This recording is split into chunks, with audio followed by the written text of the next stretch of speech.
Chapter 301. Prince Longqing was the most promising figure in the younger generation of Haotian Taoism. He was the priest of the judicial department and the brilliant and beautiful son of God who attracted women and fools to Haotian Taoism. However, his body and spirit were destroyed by an arrow in the Tianqi Mountains. Ning Kei's arrow had caused the West Hill Divine Palace to lose a future great divine priest of judgment, or even an even more important figure and future. How could the divine hall not be furious? How could the great divine priest of judgment let go of Ning Kei?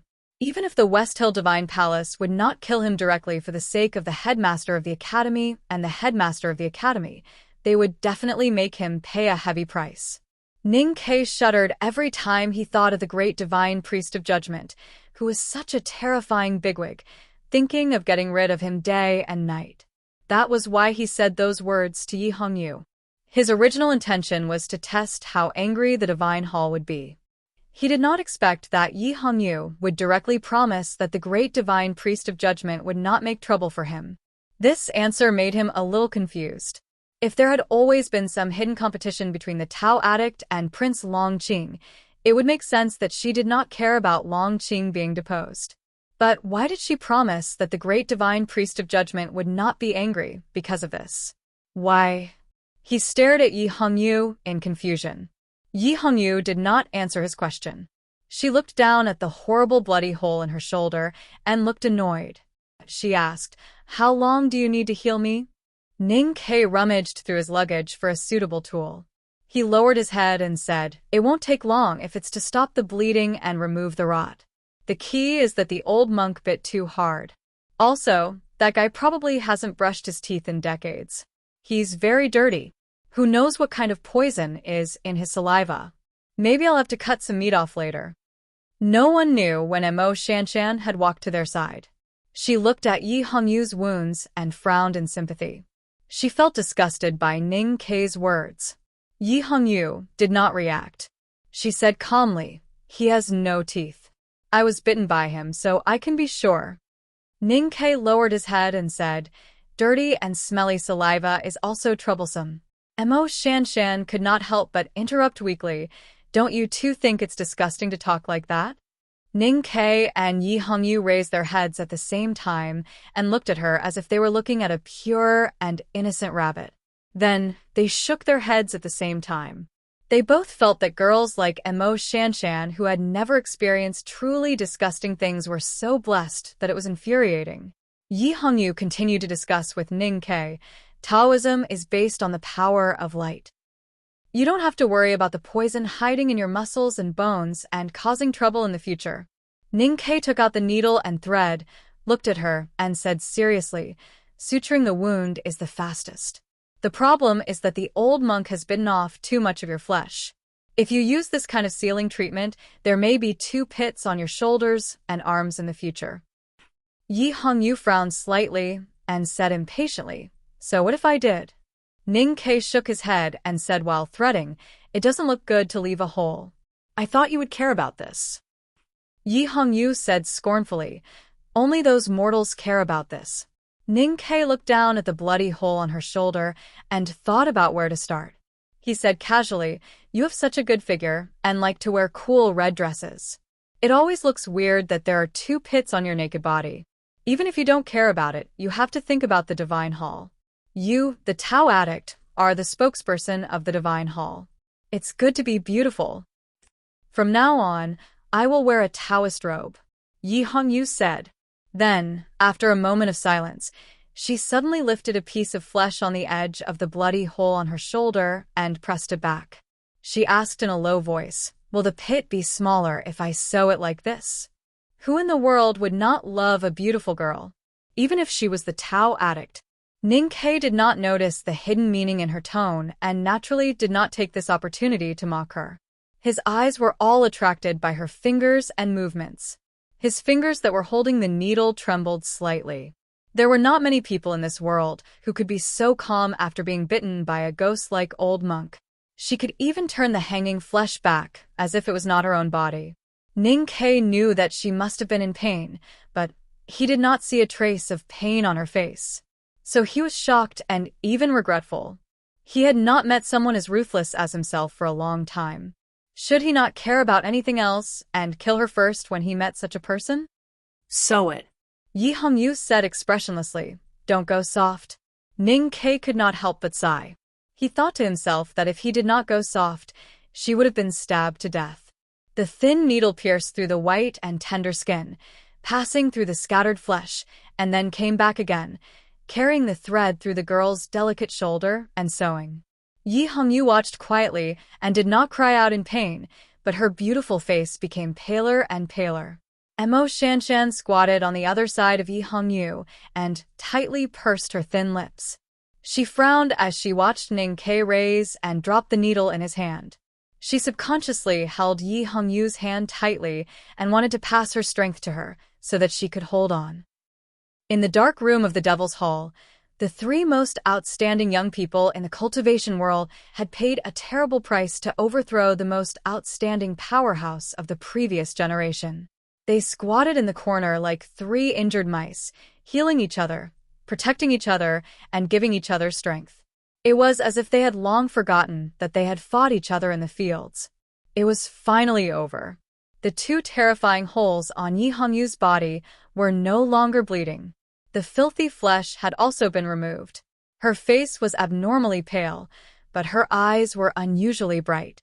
She had no intention of fainting to escape the pain. Ning Ke kept the needle and thread and happened to meet her bright eyes when he raised his head. He could not help but feel moved. He was very curious about how she had managed to forcefully rise up and successfully turn the situation around when she had been completely subdued by the old monk. At that time, he had been in that mysterious state and only knew the result but not the process.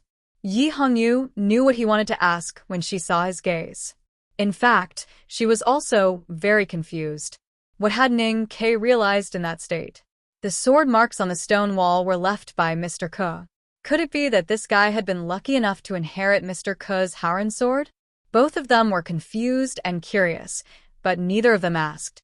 That was because they were not sure if they could get the real answer from each other. They were even more unwilling to tell each other their own answers. Mo Shanshan and Yi Hongyu leaned against the stone wall to rest. It would still take a long time for them to completely recover from their injuries and physical weakness. Ning Ke's injuries were the lightest, and he did not have much mental problems. He walked towards the field. The mountain of corpses had long been turned into ruins by the impact of the aura. He walked in with difficulty and looked at the pile of ashes that the old monk had turned into. He shook his head in silence. He did not know how to evaluate Lotus 32 Petals, a peerless powerhouse who possessed both Taoism and devil's powers. Thinking back to the time when this person could stand shoulder to shoulder with youngest uncle, he was one of the few people who stood in the world, who knew how much light was waiting for him in front of him. However, this person's choice was so crazy and even unreasonable. Standing beside the pile of ashes, Ning Ke raised his eyes and looked around.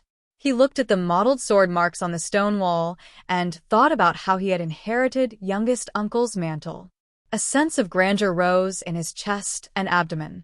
He wanted to expel the inexplicable feelings that he had after joining the devil and the death of Lotus had brought to him. At this moment, the inexplicable sadness that he had felt when he had just woken up surged into his body again. He subconsciously looked at a stone wall and for some reason, he felt a pang of sorrow. He did not know that the wall faced the south. After a while, he shook his head to get rid of this inexplicable emotion. When he turned back to look at the pile of ashes on the ground, he had some other feelings, especially when he recalled the feelings and the incomprehensible fragmented information that the old monk had sent to him in the spiritual world before his death. He increasingly felt that the ashes on the ground were filled with a sense of pity. It has nothing to do with the grudges of the predecessors. No matter what, we were acquaintances, even though it was not a pleasant acquaintance. After all, you are a senior who once commanded the wind and rain in the world.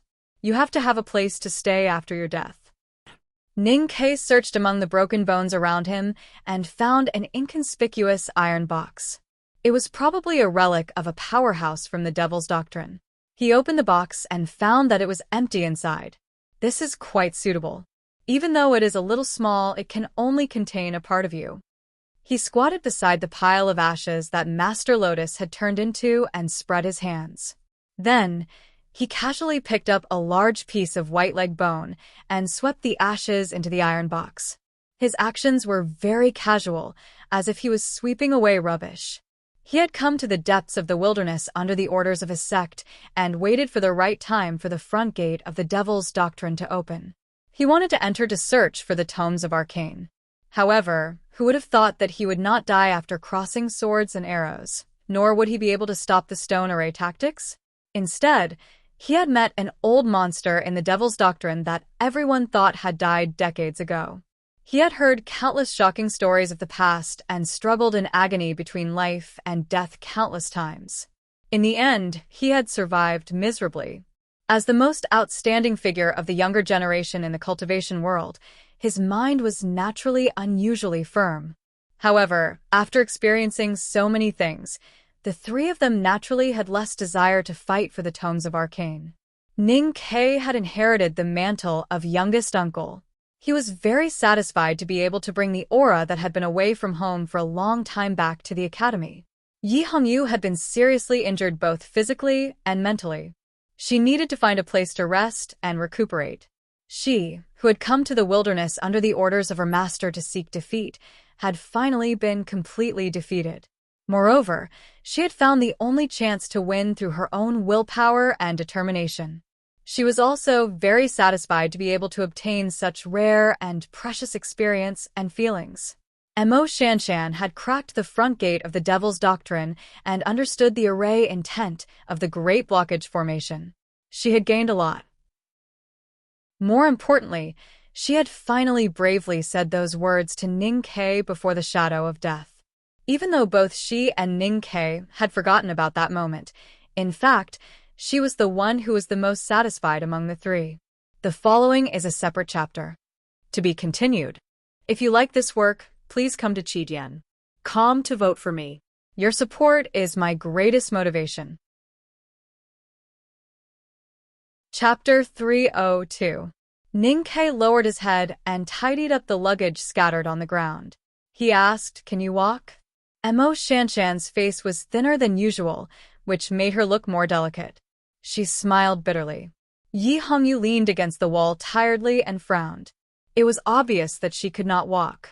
The main reason was that they were seriously injured, but there was another important reason why they were struggling to walk: hunger. Their empty stomachs couldn't even make a sound at this point. Ning Ke sighed and said, "Why are we so hungry? How many days have we been unconscious?" Mo Shanshan shook her head and said, "I don't know." Ning Ke's palm landed on his abdomen and pressed down gently. He paused for a moment and said, "For days?" Mo Shanshan squinted her eyes to see him more clearly. She asked in confusion, "You know that already?" Yi Hongyu, who had been silent all this while, suddenly interrupted and asked, "Are you always hungry?" Ning Ke was unpacking his luggage again. When he heard her question, he replied casually, "I may not be as good as you and many others in terms of state, but no one in this world has more experience of enduring hunger than me." Yi Hongyu said scornfully, "I don't know where your disgusting self-confidence comes from. You actually dare to talk about starvation. That is because you have not experienced a childhood like mine." Ning Ke was furious to be questioned by a Haotian Taoism girl who had grown up in luxury. He scolded her, "How would a woman like you know what it was like during the drought?" Yi Hongyu smiled mockingly and was about to say something. Mo Shanshan sighed and looked at the two of them helplessly. She said, "Is this worth fighting over?" Ning Ke did not continue reminiscing about his childhood. He used facts to prove that his memory and fear of hunger were stronger than Yi Hongyu's because he had successfully found some food from his luggage. There was always a small mountain of luggage beside him. When the big black horse was present, the big black horse would carry it on his back. When the big black horse was not present, he would carry it on his back. No matter how dangerous the Tianqi Mountains were, no matter what kind of danger they faced, he would never abandon his luggage. That was because he was very clear about the importance of stocking up. There were medicines, weapons, and sleeping bags that he had researched himself in the luggage. Of course, there would be food. Yi Hongyu leaned against the wall and watched the guy take things out of his luggage, as if he was moving. There was a strange look in her eyes. When she saw the slender black arrow case, the strange look in her eyes became more intense. It was the arrow in the box that had crippled Longqing. These terrifyingly powerful arrows had caused her great suffering outside the mountain gate. She did not know which sect in the world could actually cultivate arrows, nor could she remember when such a powerful arrow had appeared. She had been obsessed with Taoism all her life, so she was shocked and confused. She wanted to ask Ning Ke about it, but she knew that it must be his trump card to save his life, so she could not ask. Ning Ke passed a piece of jerky and a small water bag to her and said, "The meat of the desolate man is better than the jerky in the army. Eat it with water, but don't eat too much. Chew slowly." After saying this, he walked to Emo Shanshan and sat down beside her. He tore the jerky into shreds and passed it to her. Emo Shanshan smiled and shook her head. She tried to raise her weak arms to eat by herself. Ning Ke shook his head and insisted on feeding her the shredded meat. Then, he raised the water bag and fed her a few mouthfuls of water. Yi Hongyu did not notice the movement beside her. She was staring at the hard jerky in her hands in a daze. She had experienced many hardships and seen many tragic things in her life. Logically speaking, there should not be any problems that she could not overcome. However, looking at the jerky and feeling the feeling in her fingers, she thought of the dried corpse in the White Bone Mountain.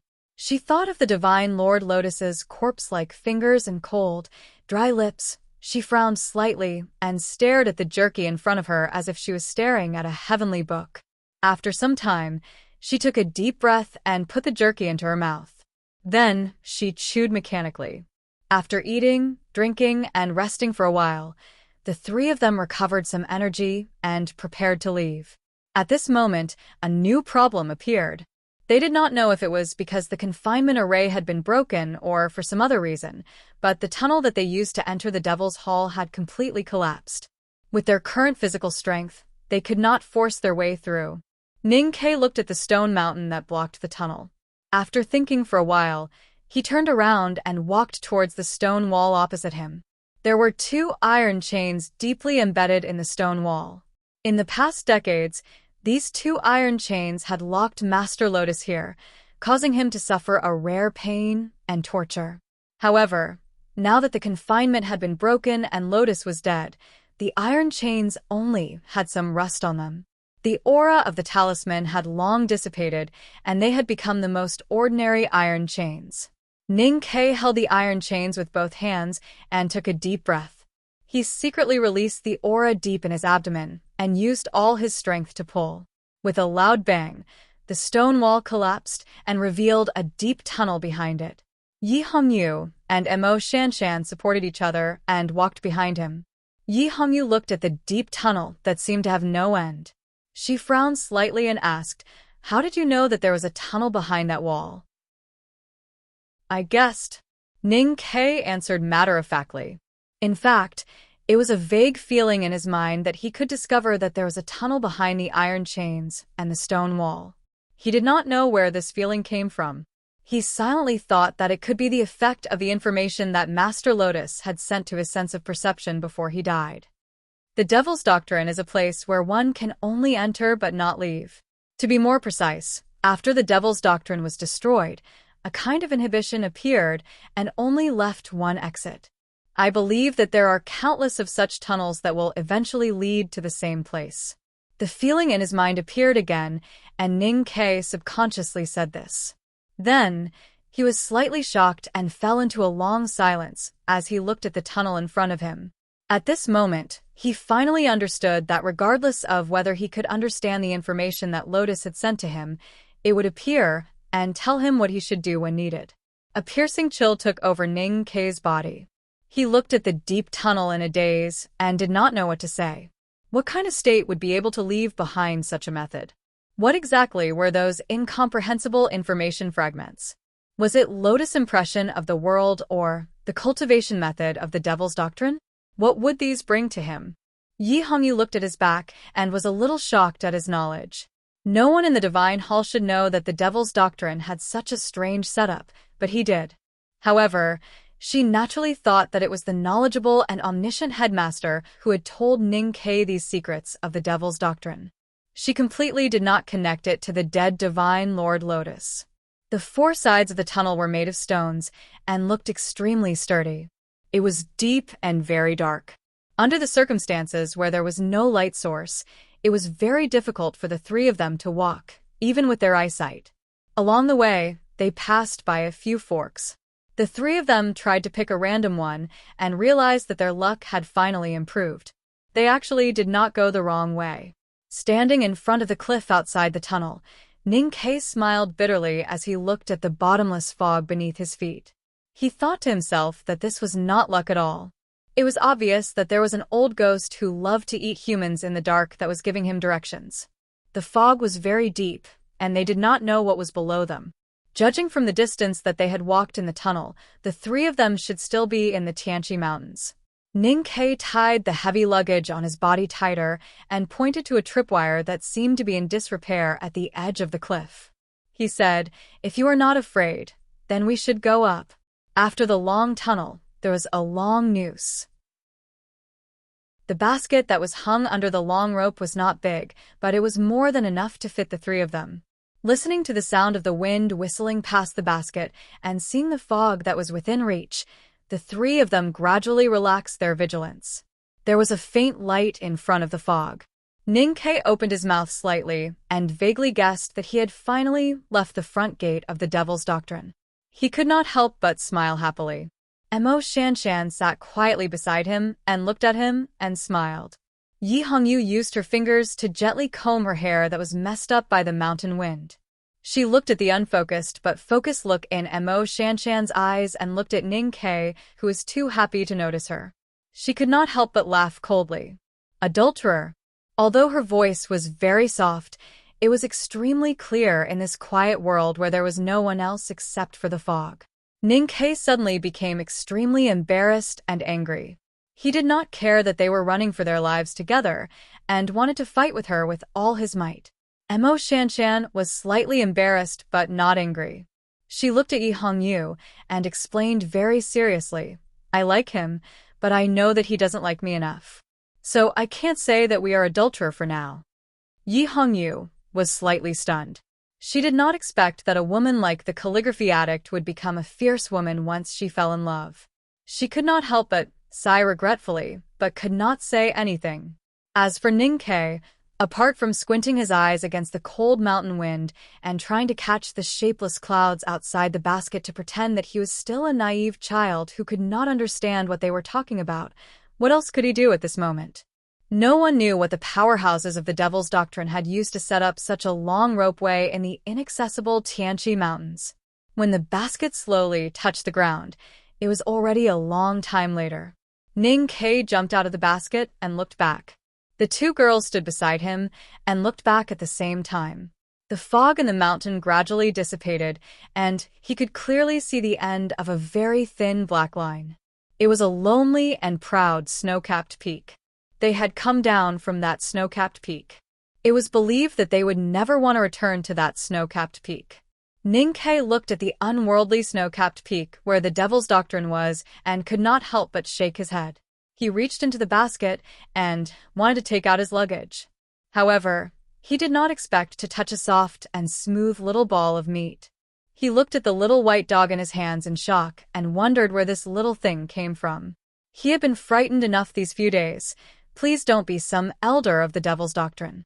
Please don't be the ghost of Master Lotus.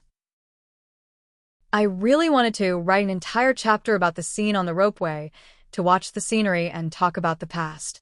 This is what one should do in their youth. This is the time worth remembering before people fight in the future, just like Yen Sei and Guangming. However, people said that it was too long, so I could only hold back my tears and not write it. I have something to do in the afternoon. The next chapter will probably be at night. To be continued. If you like this work, please come to Chidian.com to vote for me. Your support is my biggest motivation. Chapter 303. The little white dog was very obedient and adorable. It looked at Ning Ke innocently with its watery eyes.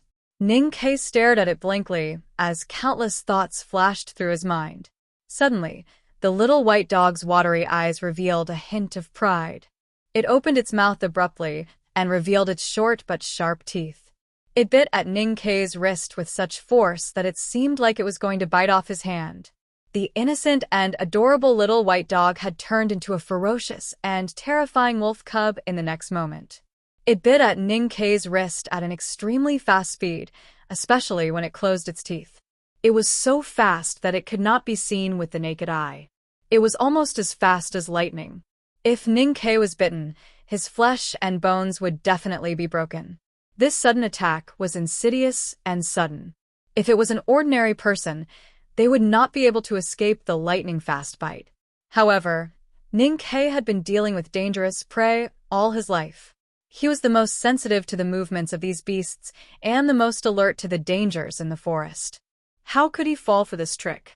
When his fingertips touched the dog's neck, he felt a slight buildup of strength. He reacted and shoved his right hand into the little white dog's mouth.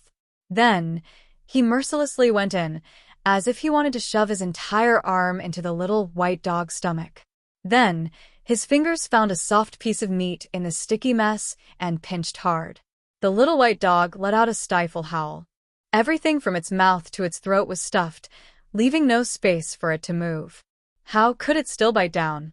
The intense pain in the depths of its throat caused its round body to tremble violently. Saliva dripped from the corners of its mouth, making it look extremely pitiful. Ning Ke raised his left hand in the air and shook his head at the drooling little white dog whose eyes were already red from fighting. He had hunted countless beasts in Min Mountain and encountered countless dangers. However, he was forced to use such a risky move when his prey was so close to his mouth. He had only used it once when he met the wolf pack when he was young. Mo Shanshan and Yi Hongyu looked away from the snow-capped peak and were shocked by the scene. Ning Ke raised his arm high, with a little white dog dangling from the tip of his arm. Half of his arm was completely submerged in the little white dog's mouth. It looked like he was holding a white torch or an iron rod piercing through his prey and preparing to roast it. The prey was still alive and drooling, so the scene was a little ridiculous. Where did the dog come from? Mo Shanshan asked with a slight frown. I don't know either. Ning Ke looked up at the little white dog in front of his arm. The wet and sticky feeling on his arm did not move him at all. He looked at the pitiful and struggling expression in its eyes and could not help but be slightly moved. He felt that this little thing seemed to be able to understand human nature, just like the big black horse or the big white goose second brother raised. Yi Hongyu looked at the snow-white puppy warily, but did not say anything. Ning Ke looked at the snow-white fur of the little white dog and thought of something. He sighed and said, I have always wanted to raise a beautiful Samoyed, but never had the chance. I didn't expect to meet you. Mo Shanshan did not understand what a Samoyed was, but she could not help but sympathize with Ning Ke for being too cruel when she saw the little white dog kicking its hind legs in pain and drooling. She said, Then raise it. Yi Hongyu laughed coldly and pinched a Taoist formula behind her back. She looked indifferently at the back of the mountain path.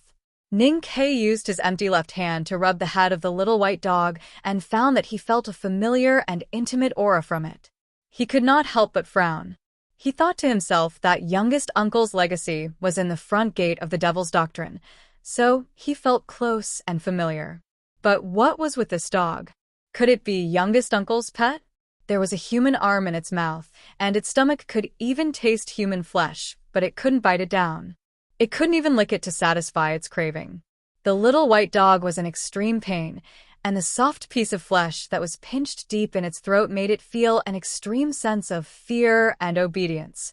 The little white dog looked at Ning Ke with its watery eyes, showing signs of begging and submission. It did not mind submitting to this human's aura. As for the reason why its eyes were so watery, it was because it was in too much pain. Don't look at me like that. It will make me struggle. Ning Ke looked at the little white dog and sighed. Although I really want to raise a Samoyed, and you have also expressed your willingness to be adopted by me, I can only say that Hao Yan's fated chance is too cruel. I am too hungry now, and in my eyes, You are more like a pot of fragrant dog meat." He used his left hand to pull out the Biyao from the scabbard and held it in his mouth, preparing to kill the dog and disembowel it. He continued to comfort it with a muffled voice. "Eating is more important than Haotian. If someone like Master Lotus wants to live, he has to eat human flesh every day, so what if we eat a few pieces of dog meat?" He suddenly remembered that this seemingly cute little thing was the easiest to deceive young girls. He had forgotten to ask for the two girls' opinions. He took down the Biyao with one hand and held the dog with the other, saying, "We need live food." Mo Shanshan could not bear to watch and turned around. Yi Hongyu's eyes flashed with excitement and asked, "Do you do this often?" Ning Ke waved the Biyao and said proudly, "Don't talk about killing dogs. I got tired of eating wolves in Min Mountain." When the little white dog that was suspended in his hand heard this, it realized that this fellow was actually a bloodthirsty pervert who dared to eat wolf meat. It was instantly scared out of its wits and lost its last hope. Its soft body stiffened like a block of wood. Ning Ke did not care whether the little white dog was as gentle as a cat or as stiff as a rock. He had eaten everything in his life, and he did not believe in the idiotic theory that prey would secrete poison to make the meat unpalatable due to fear before it died. He picked up the Biyao and started to skim the little white dog's head. After all, Sang Sang did not like him killing cubs after he killed the old hunter, so he needed to familiarize himself with the physiological structure of the other party. At this moment, an extremely angry roar suddenly sounded from the rope that was hidden behind the thin fog. Because of the long distance and the rapid approach of the voice, the clear and angry voice was compressed into an even sharper voice. "Who dare move me?" When the clear and angry voice sounded, it was obvious that the person was still far away in the depths of the valley. When the word "move" was said, the person was already in the clouds diagonally above them. When the word "of" was said, the person was already very close to the three people on the ground. The clouds were disturbed, and a large area was broken in an instant. Then, like a stone falling from the sky, a figure jumped down from the rope diagonally above and jumped towards Ning Ke's position. Ning Ke carried the little white dog and looked back into the fog. He looked at the graceful figure that was so fast that it did not seem like a mortal. He was stunned and thought, could a fairy really fall from the sky? However, when the old leather boot expanded rapidly in his field of vision and approached his face with the terrifying sound of the wind, he finally understood that it was not a fairy that fell from the sky, but someone who wanted to kill him. There was a whistling sound of a sword. Yi Hongyu had been on guard against the appearance of the person and had secretly accumulated her psyche power for a long time. Just as the figure was about to hit Ning Ke, she released the Taoist formula, and an invisible sword style pierced towards the figure. The person who jumped down from the fog snorted and made a cross with his fists in front of him. He had actually used his own body to forcefully block Yi Hongyu's sword that she had been preparing for a long time. His body suddenly somersaulted a dozen times and then landed heavily on the ground. With a muffled hum, the valley was filled with dust and dust. The dust gradually settled, and the figure of the person was revealed. It was a little girl wearing a fur coat. She wore an animal skin hat on her head, and a beast's tail was wrapped around her collar. Judging from her figure and the exposed eyes, she was definitely still very young. Two extremely long black braids hung down behind her and swayed gently. She knelt on the ground on one knee, and there was a deep pit on her knee. However, there was no pain on her face. Both her knee and her petite body were as stable as a mountain, and it was impossible to tell whether she was injured or not. The little white dog in Ning Ke's hand struggled violently the moment it saw the little girl. Ning Ke did not have the patience to pay attention to it at this moment and shook it hard a few times, almost causing it to roll its eyes.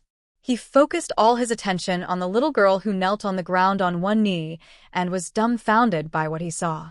He could not understand how someone in this world dared to jump from such a high place and use her arms to block Yi Hongyu's sword and fall to the ground pathetically without any injury. After a while, the little girl stood up. Her two thick and long black braids swayed again with her movements. She looked at Yi Hongyu, and her clear eyes that were not covered by the beast's tail revealed a shocked and puzzled expression. What happened to you in the front gate? How did your power drop so much?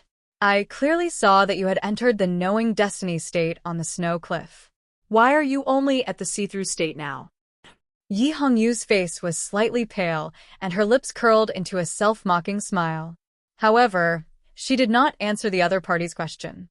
Ning Ke glanced at her. He had many doubts during the painful battle with Master Lotus in the Devil's Hall, and had vaguely guessed a possibility. It was only now that he had received confirmation from the little girl. He could not help but be shocked as he finally understood that Yi Hongyu had paid such a painful price. Positive emotions such as shock, gratitude, and admiration had never stayed in his mind for too long. Ning Ke could tell that the little girl who had fallen from the sky obviously had a grudge against the Tao addict.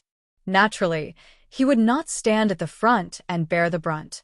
He silently walked behind Yi Hongyu. His movements were so casual and natural that it was impossible to tell what he was thinking. Yi Hongyu looked at the little girl indifferently and said to the two people beside her, "This demoness from the Devil's Doctrine is called Tang Xiaodong. Don't think that she is easy to deal with just because she is young. If the Devil's Doctrine had not been destroyed back then, she would have been the saintess of this generation. This girl does not dare to fight with me face to face. She is very cunning." Tang Xiaodong was already angry when she heard her mention the pursuit in the Tianqi Mountains. She retorted angrily, "If you did not use those dirty tricks, I would have fought with you." Yi Hongyu smiled slightly and did not want to continue the discussion. However, this attitude made Tang Xiaodong feel even more angry and unfair. The little girl's face that was exposed outside the beast's tail started to blush. Ning Ke had heard that the other party was the demoness from the Devil's Doctrine. However, he did not think that there was anything demonic about her except for her demonic abilities. Looking at the little girl's blushing face, innocent eyes, and long black braids, he suddenly felt that he had heard someone describe such a girl before. However, he could not remember where. The situation on the monthly votes list is a little tense. If you have extra monthly votes in your account, please support us. Thank you very much. To be continued. If you like this work, please come to Chidian.com to vote for me. Your support is my biggest motivation. Chapter 304. This title doesn't mean that I'm not a serious person. I never do serious things. It's just that the things I'm going to talk about today are more serious. First of all, the simplified version of Shoegaze had been officially published. Moreover, it had started to be widely distributed. Of course, those who had read it would know that it was a very good novel. If everyone wanted to read it on paper, they might as well buy the original version. Those who haven't read it should subscribe to the electronic version first. Then buy the original version and read it in bed. I'm a serious person who never lies. It's really good. The Xinhua bookstores should be putting it on the shelves now. Dangdang Zhuiyue and Taobao have also officially started selling it. When I have some time in a few days, I'll sort it out. I'll post it in the book review section or a single chapter. It's actually very easy to search for it. I know that many readers have already gotten the first episode of Rising Tide. I'd like to express my sincere gratitude and remind everyone to make sure that it's published by Wuhan Publishing House. Don't buy pirated copies. Also, don't forget to give it 5 stars and give it a good review. Don't worry, Taiwanese friends. Rising Tide will be released soon. I'll show off then. Then, about the time. Tomorrow is Saturday. I'll keep my good tradition and take a vacation. Don't sigh and laugh at me. I'm not the kind of person who has to show off. I'll take a day off tomorrow. In fact, I'll have to write at night. I'll return to Hubei the day after tomorrow, which is the 6th. I won't be able to write if I'm delayed on the road. I'll be very busy these days to ensure that there will be more updates on the 7th. I'll do my best to write. If I can't, I'll let everyone know. I'm most worried about the cat and dog. I'll entrust the dog to my friend, Dr. Jiang. I'll also entrust him to feed the cat at home every 2 days. It seems that Little Black's weight loss plan is within reach. I'll thank him here. My leader can only stay in Hubei for 3 days. It's very tiring. I'm sure she'll be exhausted. Her plan, ahem, for my annual party and work, she'll have to put in a lot of effort. I'll thank her here. Let me thank you very seriously. In the past, I loved and wanted to avoid the monthly votes list. One of the reasons was that this matter could easily cause gossip and unhappiness. However, my dears have voted so many monthly votes. You are as nervous as I am, but you are so gentle and lovely that you do not criticize other books and authors. It wasn't easy to keep my emotions in a state of excitement and moderation. Of course, I also have to thank the other book friends. No matter if it's the fatty ear root, the Shota tomato, or the Uncle Moon Gate, they're all so gentle and considerate to me. I blew a kiss. Thank you, everyone. I hope that no matter what happens to the votes, we can still be happy. Let us go on living decently, not decently. Let us all go on writing seriously and reading irregularly. Finally, let me say something serious. I'm trying to get monthly votes. If you still have monthly votes, please vote for Nightfall. Right now, both I and this book need your support. The fat but not lazy serious cat waved his paw and saluted. To be continued. If you like this work, please come to Chidian.com to vote for me. Your support is my greatest motivation. Chapter 305. Tang Shouting looked at the three people in front of her and scratched her head in distress. She felt very troublesome. She followed her brother outside the front gate and watched the three people enter the Holy Land. Then she lost track of them. She did not expect to meet them in the valley, and it was obvious that the three were no longer enemies. Although she was confident that she was not weaker than them, she did not think that she was strong enough to fight against the Tao addict, the calligraphy addict, and the core disciples of the headmaster. When they left the Holy Land and passed through the long and complicated passageways, Little White, who had been following her, suddenly went missing. She searched for it for a long time and finally jumped down with the hope of being lucky. Unexpectedly, she heard someone talking about how to kill Little White and eat it. Her joy was immediately replaced by anger. She was hot-headed and jumped down without caring that she was high up in the sky. Then she was attacked by Yi Hongyu's Taoist sword. For reasons unknown to her, Yi Hongyu had inexplicably fallen from the knowing destiny state to the see-through state. That attack did not really hurt her, but her body, which had inherited the bloodline of the desolate, was very strong. After all, she was not a stone. She still suffered internal injuries from jumping from such a high place, but it could not be seen on the surface. Tang Shouting shuddered. Only now did she understand the danger she had been in earlier. She had almost fallen to her death. She thought that if her brother knew that she was so muddle-headed, he would be very angry. She subconsciously pulled down the animal hat on her head and stuck out her tongue in fear. Her little face looked even more adorable. It seems that you have encountered a lot in the Holy Land. The Holy Land is our holy land. It is not a place where you outsiders can enter. I won't bully you because you're injured. Don't bully me because I am outnumbered. Tang Shouting thought that her hasty decision was very smart. Anyway, she was going to Chong and to be the disciple of the headmaster of the academy. She could not kill Ning Quebec. She said with a childish voice, "The road is facing the sky. Let's go our separate ways." Ning Ke stood behind Yi Hongyu and said before she could speak, "Heroine is right. Let's say goodbye." He was very clear about the real situation of the three of them. They had been tortured by the old monk who ate human flesh for such a long time. No matter if they were the calligraphy addict or the Tao addict, they were now very weak. How could they fight with a girl from the Devil's Doctrine who was full of vitality? Only an idiot would make such a choice. The girl from the Devil's Doctrine looked very cute, but Ning Ke wanted to stay as far away from her as possible. On one hand, it was because of the threat brought by her powerful strength. More importantly, it was because of the stories that Master Lotus told and what he had done. It made him feel an inexplicable fear towards the Devil's Doctrine. Even if he had joined the Devil, it did not mean that he would naturally be close to the people from the Devil's Doctrine.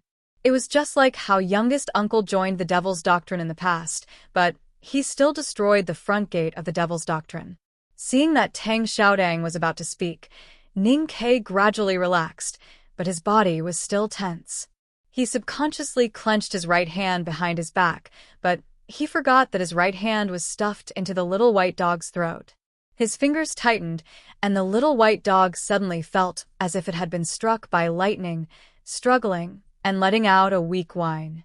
Tang Xiaotang, who was about to leave, was startled when she heard the weak and miserable cry of a dying person calling for their loved ones. Then, she came back to her senses and hit her head in annoyance. She thought that she must have fallen too hard just now, and was confused.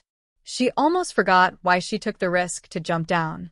She looked at the three of them and said while suppressing her anger, "Return Little White to me, and I will leave." Yi Hongyu looked back at Ning Ke expressionlessly and then walked to the side. Ning Ke glared at her and raised his right hand. He looked at Tang Xiaotang and said, "Is this your dog? No wonder it's so cute. I was wondering how there could be such a dog in such a remote valley. So, it's the sacred dog of the Devil's Doctrine." The little white dog looked miserable when it was raised into the air. Its mouth was wide open, and saliva mixed with blood dripped from it. Its abdomen rose and fell slightly, and it looked at its owner pitifully and helplessly. Its eyes had turned red from the struggle. Tang Xiaotang looked at it. How could she still listen to Ning Ke's flattery? Her clear eyes were filled with endless anger, and then gradually turned red. A strong wind blew, and a heavy sound of impact was heard. Smoke and dust gradually fell. Tang Xiaotang glared at Ning Ke, who was leaning against the smooth stone surface of the valley, and shouted angrily, "I'm going to kill you." Ning Ke's arm was in so much pain that he could not lift it. He did not know how many pieces of his bones had been smashed by the little girl's fist. At this moment, he finally believed Yi Hongyu's words. This siren from the Devil's Doctrine was indeed terrifying. Blood dripped from the corner of his mouth. He looked at Tang Xiaotang and said in a slightly hoarse voice, "I gave in to you, so we're even. If you still want to fight, don't blame me for being rude. Is the Enlightenment Doctrine that great? I'm the successor of the headmaster of the academy." It was obvious that the title of the core disciple of the headmaster of the academy was not as useful to the angry girl from the Devil's Doctrine as it was to the people from the Divine Hall or the Buddhism sect. Tang Xiaotang did not react at all. Mo Shanshan stood beside Ning Ke and quietly looked at the little girl who was gradually approaching. Yi Hongyu glanced at Ning Ke with a smile and then stood further away. Ning Ke looked at Mo Shanshan and shook his head. He said, "You're already in this state. Save your strength." Mo Shanshan said softly, "Am I supposed to watch you be beaten to death because of a dog? How can a person like me be beaten to death by a little girl? This kind of death has never been in my consideration." Ning Ke stood up with the support of the stone wall. He held the tragic little white dog tightly in his hand and looked at Tang Xiaotang seriously.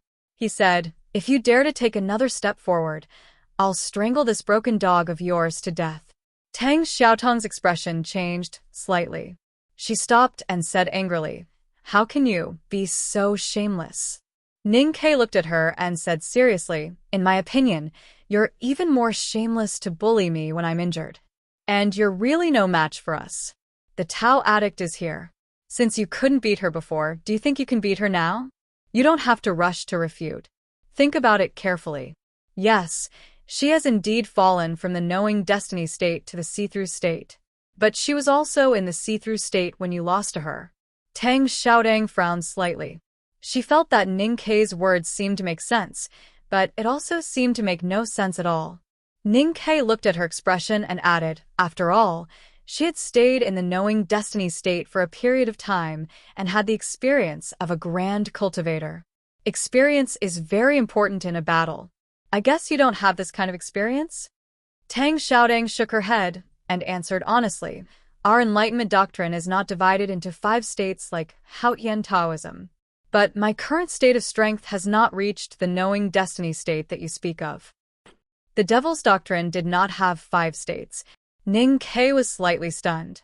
He thought that his life in the future would be very bad, and it would be easy for others to find out that he had joined the devil.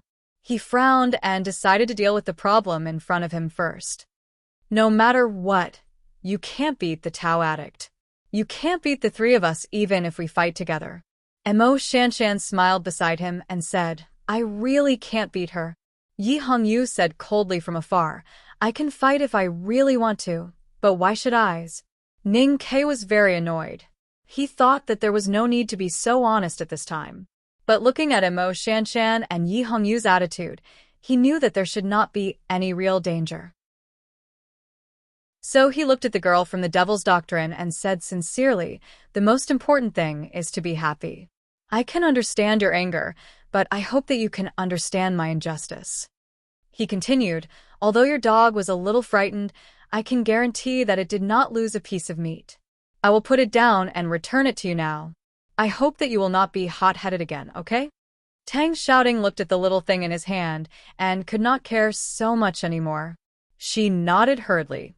Ning Ke pulled his hand out of the little white dog's mouth and handed it over. Tang Xiaoding hugged Little White happily and kept stroking its white fur to comfort it. Little White rubbed against her cheeks weakly and then buried its head in the little girl's soft arms that had just started to develop. Ning Ke took a few steps back and praised, what a cute little dog. Tang Xiaoding explained seriously, Little White is a snow wolf, not a little dog. Ning Ke suddenly understood and said, so it is a little white wolf. At this moment, the little white wolf in the arms of the girl from the Devil's Doctrine secretly looked up at him. Its eyes were extremely vicious, as if it was saying that it would bite Ning Ke to death if there was a chance in the future. It is indeed a wolf cub. Ning Ke thought hatefully in his heart. If there was a chance in the future, he would definitely throw this wolf cub into the back of the mountain of the academy and let it have a taste of Second Brother's big white goose. Before Tang Xiaoding left, she said to the three of them, even though there is only one path to leave the Holy Land, this valley was excavated by the previous sages of the Enlightenment Doctrine. Thus, a few maze formations have been set up. Recently, there has been a lot of fog. When you go out, be careful. If you get lost, you may not be able to walk out. Mo Shanshan calmly bowed and said, thank you for your reminder. If it was in the past, the young talisman master would definitely not hesitate to fight with the remaining evil of the Devil's Doctrine, especially such an important demoness. However, after coming from the Great River Kingdom in the south to the wilderness in the north and walking with Ning Ke for such a long time, especially after experiencing the matter of Master Lotus, she had a lot of new understanding of the difference between the Devil's Doctrine and Taoism. Naturally, she would not view things as she did in the past. Tang Xiaoding said, you are welcome. I just want to make this guy feel bad. That guy was naturally referring to Ning Quebec. He smiled and said, why don't we go together? Tang Xiaoding looked at him and said proudly, you always say that the Enlightenment Doctrine is the Devil's Doctrine and that Taoism and the Devil's Doctrine are irreconcilable. Why do you want me to take you away now? I want you to beg me. Why don't you beg me? Ning Ke said righteously, what are you talking about? The Academy has always been tolerant. The difference between Taoism and the Devil's Doctrine is more of a difference in ideas to the Academy. As for me, I have always admired the demeanor of the predecessors of the Enlightenment Doctrine. Then, he became serious and said, Miss Tang, please take us with you. I beg you. I left home in the wee hours of the morning and spent the whole night writing. I'm on a plane now. If everything goes well, I can reach home in the evening. Today, the 2 chapters will be updated on time. The second chapter will be at 3 in the afternoon. To be continued. If you like this work, please come to Chidian.com to vote for me. Your support is my biggest motivation. Chapter 306. The first sentence completely ignored the 1,000-year history of the bloody war between Taoism and the Devil's Doctrine, and even ignored the fact that the Devil's Doctrine was destroyed by Mr. Ke of the Academy. It was already extremely shameless, but it seemed to make some sense. Moreover, Ning Ke looked righteous and could still maintain the demeanor of a disciple of the Academy. However, the next sentence that followed after the awe-inspiring righteousness was so direct and straightforward. He asked for it without any hesitation or concealment. It was really shameless to the extreme. Tang Xiaoding looked at Ning Ke blankly. She did not expect that he would really beg her. She was even a little dazed. Was what her brother said true? Was he really a core disciple of the headmaster of the academy? Even Mo Shanshan, who already knew Ning Kei's temperament very well, felt a little hot on her face. She stood a little further away from Ning Kei, with a trace of shame in her eyes. Yi Hongyu shook her head in disgust. As the only unknown place that connected the human world and the outside world, the academy was such a proud place. From the headmaster of the academy to Mr. Ke to Junimo, who would really look up to the devil's doctrine. Ning Kei was shameless enough to lie through his teeth. It seemed that the academy's education without discrimination was not just a legend. Actually, Ning Kei did not need the girl from the devil's doctrine to lead him out of the Tianqi Mountains. With the incomprehensible aura and fragments left behind by Master Lotus, he might be able to follow his intuition and walk out. He had used this method to bring Mo Shanshan and Yi Hongyu out of the devil's doctrine. However, he did not want to try again, because finding the right path in those deep passages could be attributed to luck, but if he was lucky too many times, it would easily arouse suspicion. "Miss Tang, where are you going?" Ning Kei asked. Tang Xiaodong replied, "I'm going south." The south was a very broad concept, especially since they were in the bitterly cold Tianqi Mountains in the extreme north of the continent. No matter where they wanted to go, it seemed that they had to go south first. However, Tang Xiaodong spoke very seriously, and so did Ning Quebec. He even followed her words and spoke his own thoughts. What a coincidence. We're also going south. So we're going the same way. As the saying goes, a chance encounter is better than an invitation. Shall we go together? The passageways leading to the outside of the mountains were stone valleys that were dug out by the masters of the devil's doctrine countless years ago. The stone walls were smooth and steep as if they were cut by a knife.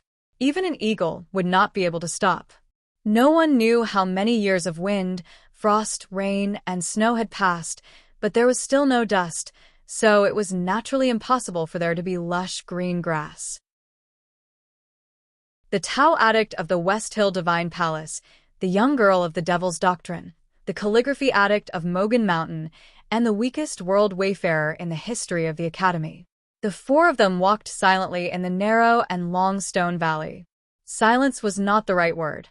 In my opinion, we, the young generation of the cultivation world, cannot repeat the mistakes of our seniors. Mo Shanshan's expression turned solemn as she asked, "What mistakes? Fighting as soon as we meet? What's the point of fighting? When I'm free, I'll hide in the mountains and cultivate. If I see him, I'll just greet him and chat.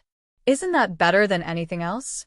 Yi Hongyu said coldly, "No fighting, no cultivation. I've always opposed this view, but I won't argue with a cultivation addict like you. If I have the chance to go to Chong and in the future, I'll treat you three to noodles." Noodles with fried eggs cooked by Sang Sang.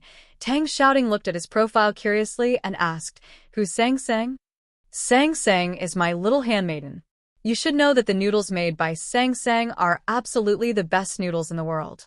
Mo Shanshan looked at Ning Kei's haggard face, but when he mentioned a certain name, he would be in high spirits.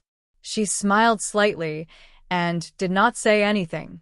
However, she did not know why she felt a little empty in her heart and a little uneasy. Ning Kei looked at Tang Xiaodong and said seriously, "Even if we want to fight, let's not fight now. It'll be more magnificent if we fight outside. Speaking of which, in fact, my hatred for the West Hill Divine Palace is very deep, no less than yours." Speaking of this, he lowered his voice and looked at Yi Hongyu's back in front of him. He said, "Does Prince Longqing know?" Tang Xiaodong was infected by his expression, and her voice came out from the beast's tail. She whispered, "I know. I saw you shoot through him with one arrow. Your arrow is really powerful. You can still hit someone from so far away." Ning Kei said sincerely, "It's not as powerful as the Enlightenment Doctrine skills. How dare you jump from such a high place?" Tang Xiaodong lowered her head shyly and said softly, "I was also confused at that time." Ning Kei pointed at Yi Hongyu's back and whispered, "Prince Longqing was disabled by me. There's no reason for the West Hill Divine Palace not to take revenge on me. In fact, this woman has always wanted to kill me. However, I made an agreement with her in the Holy Land that we would only do it outside. So if we really fight outside the mountain, I can help you." Although he spoke softly, he did not deliberately hide it from anyone. After all, they were walking together in this secluded valley. There was no time for them to make any conspiracy or play the art of coordination. Yi Hongyu, who was walking in front, stopped and looked back at him. She said with slight anger, "Ning Ke, can you shut up? I really feel bad for the headmaster of the academy to accept you as a disciple. I'm sure that you will become the shame of the academy in the future. There's no need for the future. I'm already the shame of the academy." Ning Ke answered with a smile. He was telling the truth. After the inexplicable fight with the Xie family of the South Jin Kingdom, he was ostracized and ignored by his fellow students in the academy for several months. He did not know how many times they had whispered about the shame of the academy. He had long learned to ignore it. Moreover, he never thought that it was a derogatory term. He was willing to do anything as long as he could keep Sang Sang alive. Since that was the case, it was no big deal for him to say some witty words to please the girl who was the most powerful among the four of them and who did not seem to care about the academy and the headmaster of the academy. She was the girl from the Devil's Doctrine, who did not seem to care about the academy and the headmaster of the academy.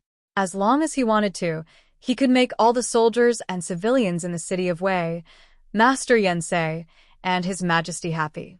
Therefore, the girl from the Devil's Doctrine, Tang Xiaodong, was not surprised to be happy and laughed from time to time. "So, you are the sister of the legendary Tang. It's an honor to meet you." Ning Ke recalled what Chun Pippi said on the first day in the back of the mountain of the academy. He was slightly shocked and then remembered more things, such as Chun Pippi's description of his dream lover. Therefore, he found that the girl from the Devil's Doctrine beside him looked more and more familiar. Except for her young age, she fit Chun Pippi's description perfectly. "Since you're going to the south, you should really go to Chang'an. It has nothing to do with the fried egg noodle I mentioned earlier. It's the most magnificent city in the world, and there are many interesting people living there. One of them I want to introduce to you. He's about the same age as me, but he entered the knowing destiny state a few years ago. Everyone says he's a real genius."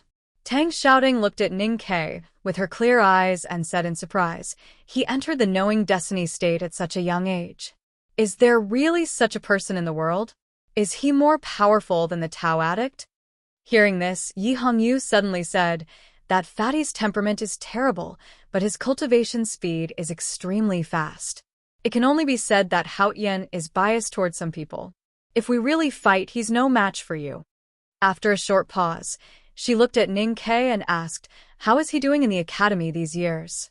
Ning Ke then remembered that Chun Pippi knew the Tao addict and that every time this person was mentioned, the proud fatty would be scared like a quail. He scratched his head and answered, "Not bad." Hearing this answer, Yi Hongyu was silent for a long time and then said indifferently, "That's good." The four of them walked in the quiet and even a little dead stone valley. They were the most outstanding young people in the cultivation world.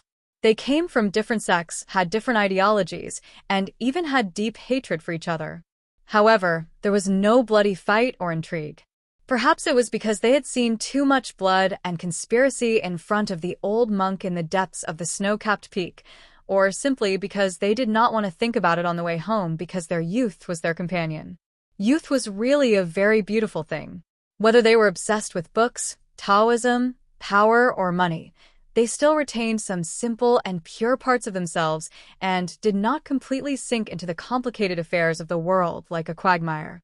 If there was only youth left in the world, no old and no decay, perhaps there would be fewer killings and disputes. If they were hot-blooded instead of cold-blooded, they would still fight, but directly. Then the world would become much simpler and more beautiful. However, it was a pity that everyone would gradually grow old and become more worldly. There would be many more responsibilities on their shoulders, and those heavy responsibilities would make people bend their backs. It would make people diligent in thinking but too lazy to feel. At the southernmost end of the vast Tianqi Mountain, The gradually lower mountain range penetrated into the wilderness and then disappeared into the flat land north of the Hulun Sea. The caravan from the Central Plains had stayed here for a long time. The lake was almost completely frozen, but they still had no intention of leaving. The middle-aged man slowly raised the edge of his tall hat and looked at the distant snow-capped peak in the sky. He felt that there were people there. Were they from the Taoist temple? Logically speaking, when the Ming hand scroll of the Tomes of Arcane appeared in the world, Haotian Taoism would not only send the young disciples like the Tao addict and Longqing, hoping to snatch the Tomes of Arcane back.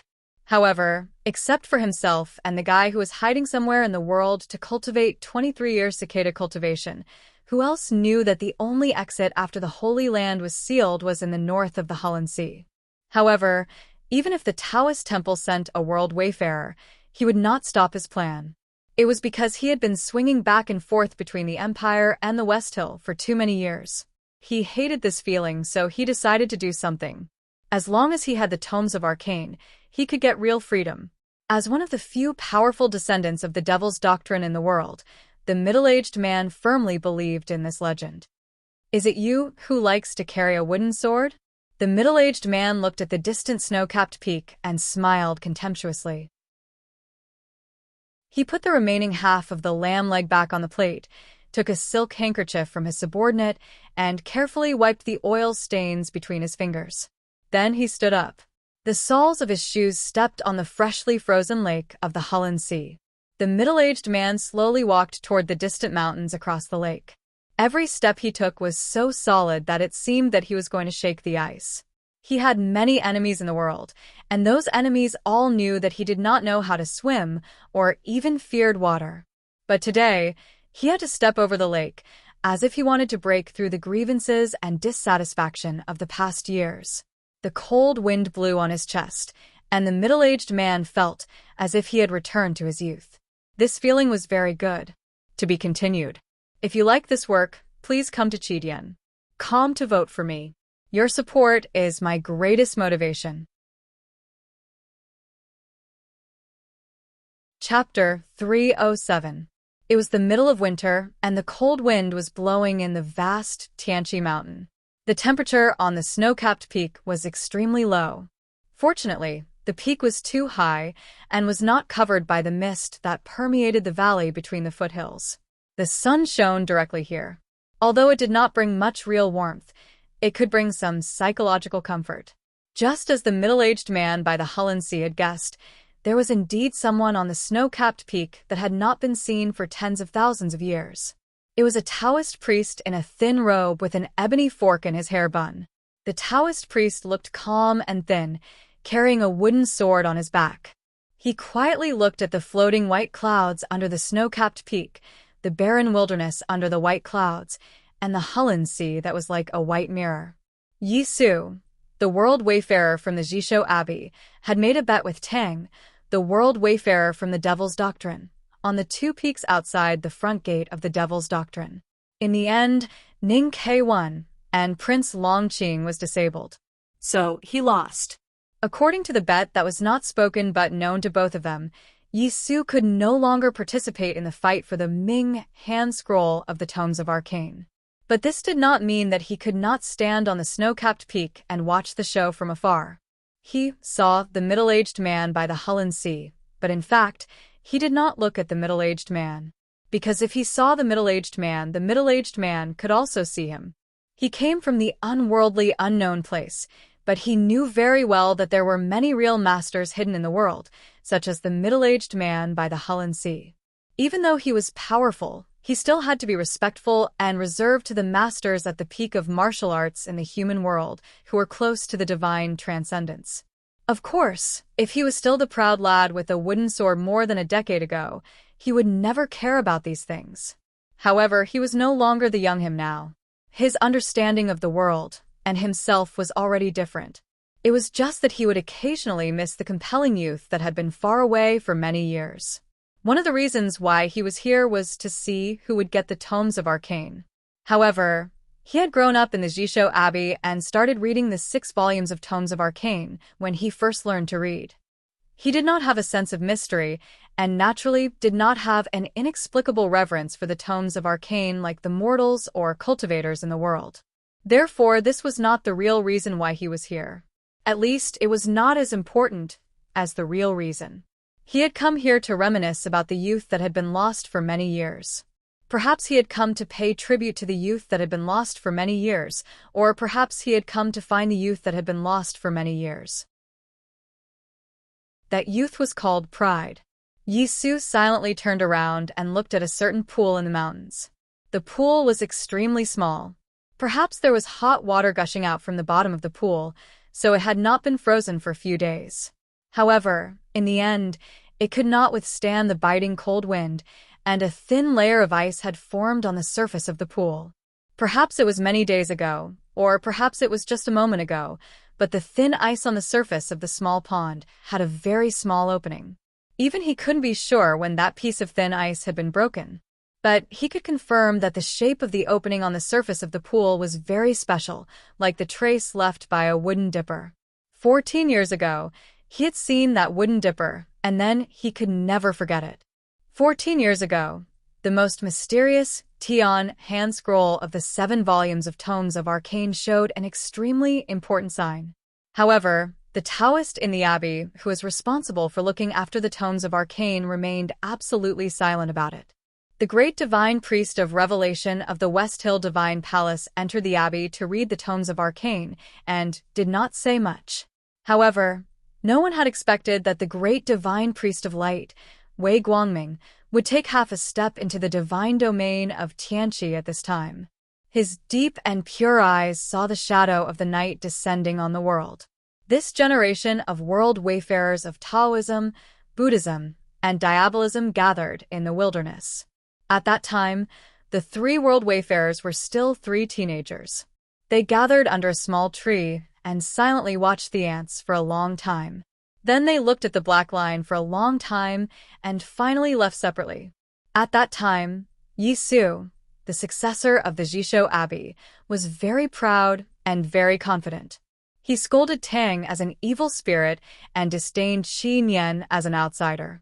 He chopped the small tree into 53,333 pieces with one stroke of his sword, and then recited a Taoist hymn that he was most satisfied with so far. At that time, he did not know that when the night was coming, on the other side of the black line that they did not dare to cross, there was a scholar wearing straw shoes and a shabby coat, sitting calmly beside a small pond. He held a scroll in his hand and read happily. There was a wooden dipper hanging on his waist. When he was hungry or thirsty, he would drink from the pond. After that, he traveled around the world and went to the South Sea. He excitedly reported to his master. The Taoist in indigo on the reef looked at him and smiled sympathetically. At that time, he knew that there was a person sitting on the other side of the black line that day. So he could no longer be as proud and confident as before.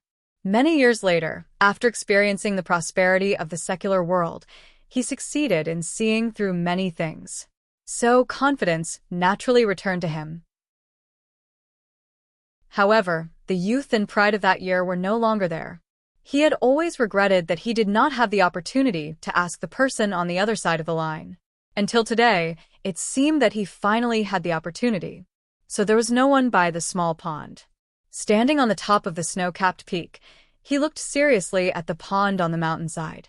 Both the ebony fork in his Taoist bun and the thin light shirt on his body were motionless in the cold wind, just like his clear Taoist heart at that moment. There was someone by the Hulun Sea outside the snow mountain. The middle-aged man looked at the shore in front of him and suddenly stopped. Then he took off the hat that he had worn for many days and revealed his face. He looked at the vast mountains in the distance. His thick eyebrows, which were like silkworms, slightly frowned. His red lips, which were like thick blood, slightly curled up, revealing a complicated smile. In the biting cold wind, he walked again from the frozen lake to the solid ground. His strong body, which was as strong as steel, completely ignored the existence of the strong wind in the wilderness. He walked northward with a murderous intent. He did not walk fast, and even a little slowly. Every time his foot fell, he would sink into the frozen ground of the wilderness, leaving a deep footprint. He left the Hulun Sea and walked to the foothills of Tianqi Mountain in the north. As time passed, the murderous aura on the middle-aged man gradually disappeared. The footprints he left behind became shallower and shallower until there was no trace left. He was not like those grand cultivators in the world who knew the destiny of the world and integrated himself with the heaven and earth. This was because he had never practiced Taoism. He used his terrifying psyche power to completely isolate his body and consciousness from the heaven and earth. It was as if he had turned himself into a stone. If he closed his eyes, he would not be able to feel his existence. However, the small pond on the mountainside, which had been quiet for a long time, suddenly moved.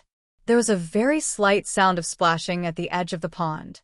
The splashing sound was like the sound of a wooden dipper filling water, or the sound of the wind blowing leaves. It was also like the sound of a hand slowly closing the pages of a book. I heard that you were enlightened at the age of 13, no doubts at 30, see-through in 3 months, and knowing destiny in 1 day.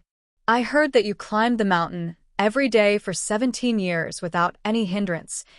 I heard that you saw 4 words outside the wooden door when you climbed the back of the mountain of the academy for the first time. The 4 words were, "The benevolent likes water."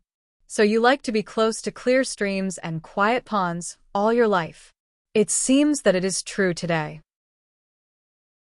Yisu listened to the soft splashing sound coming from the small pond in the distant mountainside and thought about these words silently in his heart. Then, he let out an extremely lonely and satisfied sigh and took a step towards the edge of the snow-capped peak with a smile. As he took this step, the thin wooden sword behind him floated in the air and made a buzzing sound. The sun in the sky suddenly seemed to become a little brighter. Tens of thousands of beams of light shone on the wooden sword, making the thin sword body shine with golden light.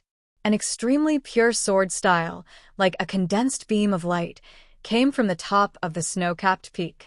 It was calm and powerful, ignoring any space and distance, and instantly descended to the small pond thousands of feet away. Such a magical Taoism meant that he stood at the highest point in the world, at the top of the knowing destiny state. Although he had not broken the realm, he was only a step away from the Tianqi state. How many times in the world could one see such a powerful Taoism sword? When the pure sword style descended to the sky above the small pond on the mountainside, the thin ice on the surface of the water instantly became more solid. Even the tiny opening was frozen at a speed visible to the naked eye.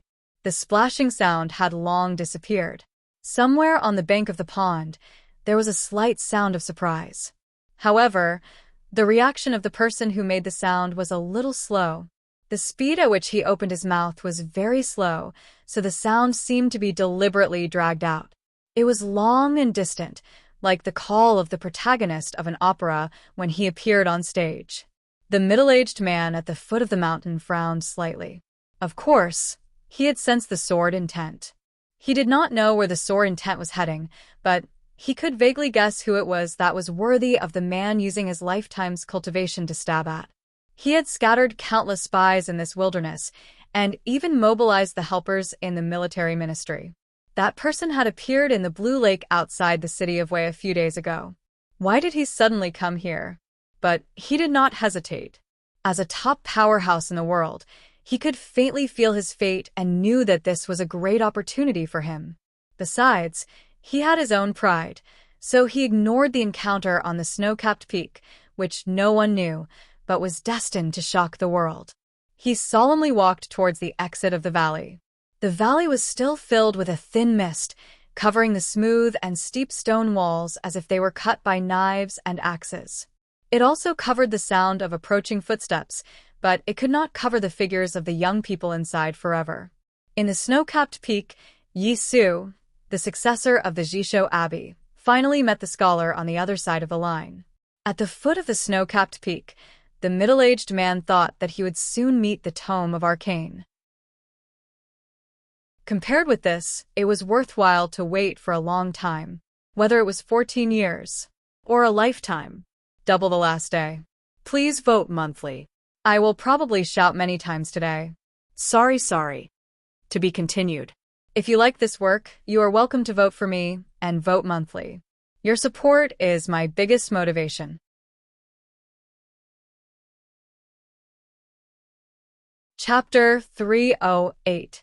The four young people with complicated identities walked on the steep and smooth stone walls. Their injuries gradually recovered after a few days, but they had run out of food and became weak again because of hunger. Ning-Ke did not expect that the passage dug by the previous powerhouses of the Devil's Doctrine would be so long.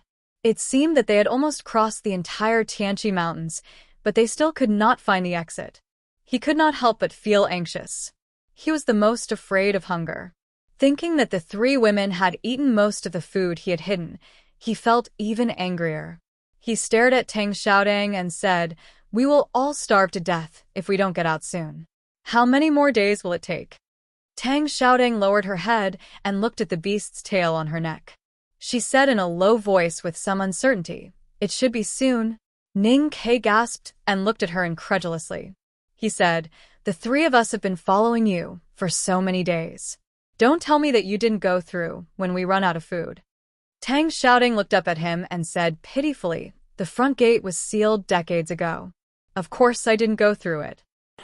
That makes some sense. If you think about it carefully, when my youngest martial uncle was killing you with this sword, you were still in your mother's womb. You were not even born. How could you possibly know these things? Ning-Ke's tone was obviously unfriendly. He changed the topic and roared, "Why didn't you tell me at the beginning?" The reason why he dared to treat Tang Xiaodang so fiercely was because he was starving. Under the dual effects of anxiety and hunger, he did not have the time to think that this girl from the Devil Doctrine was the strongest among the four of them. Moreover, when they walked in the mountains these days, this girl from the Devil's Doctrine did not have any fierce aura of the Devil's Doctrine. Instead, she was innocent, cute, and even honest. He gradually forgot her identity.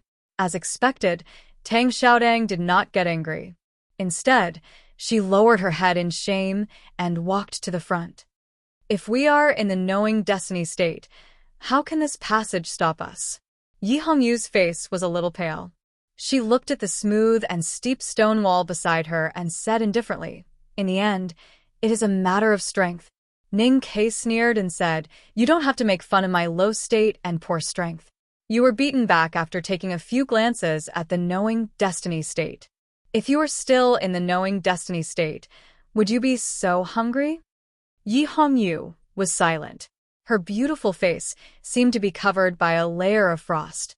Mo Shanshan said weakly, "We've run out of food. How can you still have the strength to bicker?" Yi Hongyu said expressionlessly, "I will not quarrel with him after I leave the mountain. I will kill him directly." Ning-Ke ignored the Tao addict's threat. Since he escaped from Chang'an City when he was a child, he had experienced many life and death situations. How could he be afraid of this kind of threat? He was not even afraid of death.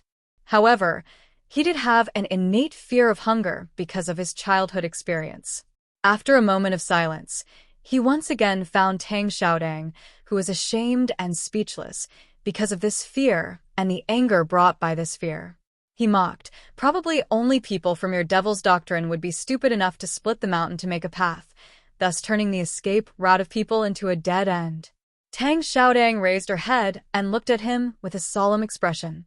She said solemnly, "Both the Holy Land and this passage represent the will of our Enlightenment doctrine to change the world. Please show some respect." Ning-Ke did not want to respond to her, especially after he had heard too many stories from Master Lotus about changing the world and creating a new world. However, he could not fully understand the obsession of the Devil's Doctrine. Tang Xiaodang frowned and said, "Can you not be like this? If you think that our Enlightenment doctrine is useless and a bunch of stupid people, then why did you come to our holy land?" Ning-Ke replied angrily, "If not for the appearance of the Ming hand scroll of the Tomes of Arcane, I would not have come even if the headmaster begged me." Tang Xiaotong's eyes lit up when she heard the words, "Ming hand scroll of the Tomes of Arcane." She thought about how she and her brother had found nothing in the Holy Land.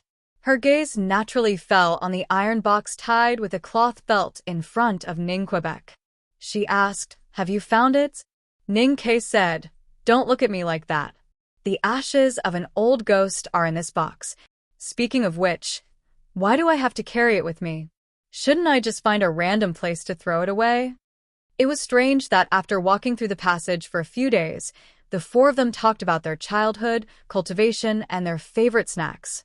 However, Ning Ke, Mo Shanshan, and Yi Hongyu did not mention to Tang shouting about their encounter at the front gate of the Devil's Doctrine, nor did they mention the old monk named Lotus 32. This had nothing to do with Tang Xiaotong's identity as a member of the Devil's Doctrine. It had nothing to do with the conflict between the Orthodox and the Devil.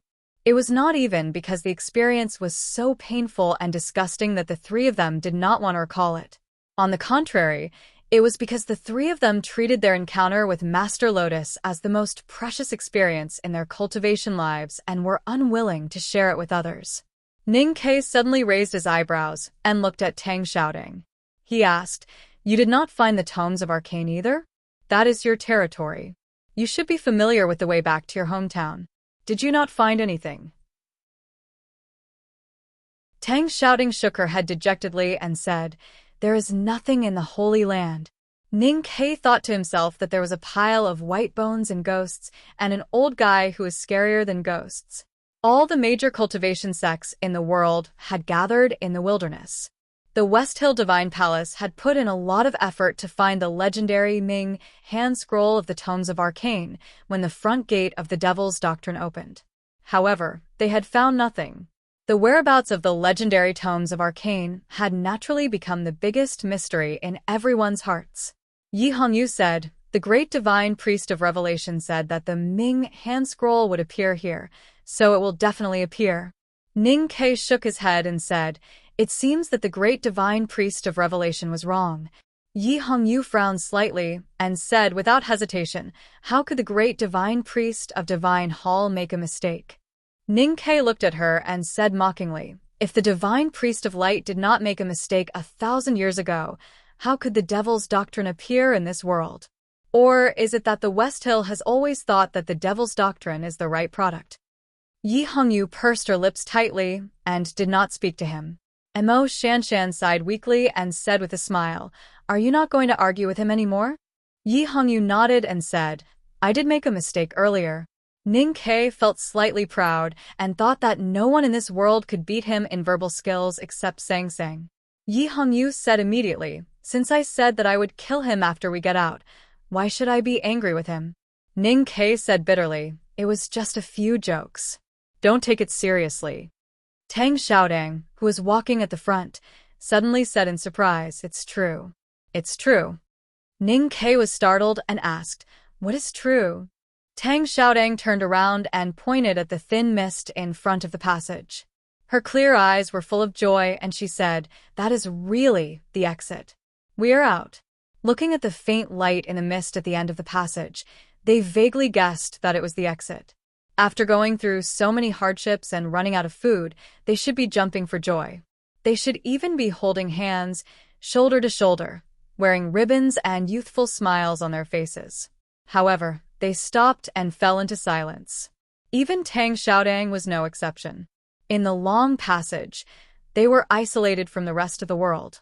That was why they could forget about each other's sect background and temporarily forget about the so-called good and evil, as well as the complicated hatred that could not be washed away by blood.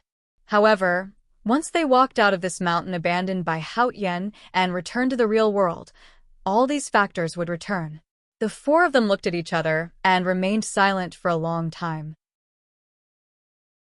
Yi Hongyu suddenly said indifferently, "I am not used to pretending to be sad.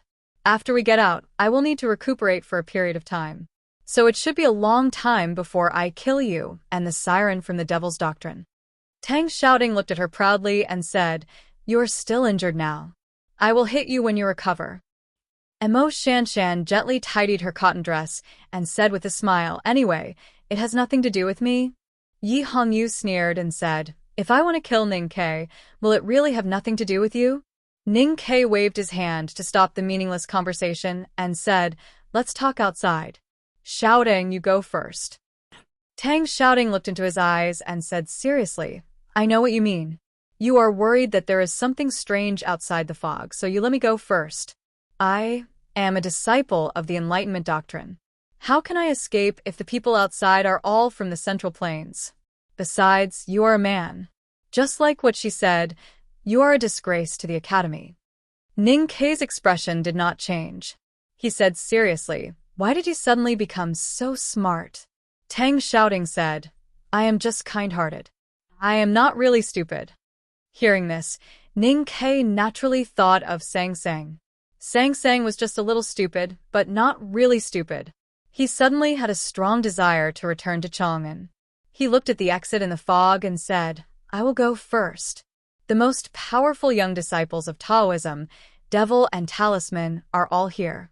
Together with me, the world wayfarer of the academy, I don't believe that anyone would not kneel down and kowtow when they see our super combination, let alone ambush us. These words were obviously used to boost his courage, just like how he had been bickering and joking with the Tao addict and the girls from the Devil's Doctrine these days. The reason why he did this was to ease the heavy feeling in his chest. No one knew that he, the core disciple of the headmaster of the academy, had joined the devil. Even Yi Hongyu only vaguely guessed that he had inherited the mantle of youngest uncle and was about to return to the human world. He did not know what the cold and real world outside the valley would do to welcome him if the truth of his joining the devil was discovered. After a moment of silence, Ning Kei walked into the fog. He reached his right hand behind him and slowly held the handle of the big black umbrella. The big black umbrella was his biggest support in this world. It was the warmest and quietest existence in the world, like a wild cat's dark house. When he faced Lotus at the front gate of the Devil's Doctrine, he did not have time to take it out and almost died. At this time, he was about to return to the human world from the isolated mountain. The strange feeling and vigilance made him ready to take out the big black umbrella at any time.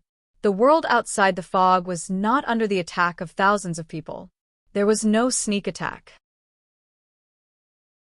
Ning Kei was greeted with a fist. A fist bigger than the cheap two-high bowl that Sang Sang bought. The fist was open and above-board, full of the aura of gold and stone. It broke the wind and arrived without any sense of evil. It was not a sneak attack. It was a kill. There is one more chapter. To be continued. If you like this work, please come to Chidian.com to vote for me. Your support is my greatest motivation.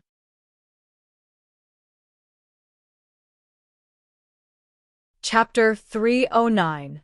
It was indeed not a sneak attack. Even Ning Kei had to admit that it was not a sneak attack after analyzing it, because the fist appeared very openly, and it was at least 100 feet away from his face. No one could sneak attack from a distance of more than 100 feet. Arrows could, but not fists. The reason why the fist could be seen was that the moment it appeared, all the fog in the mountain path was forcibly dispersed by the fist wind into smaller particles and could no longer obstruct vision. The smooth and steep stone wall was clear. The mountain path was clear. That was why Ning Kei could see the fist. And the middle-aged man, who was as strong as a mountain.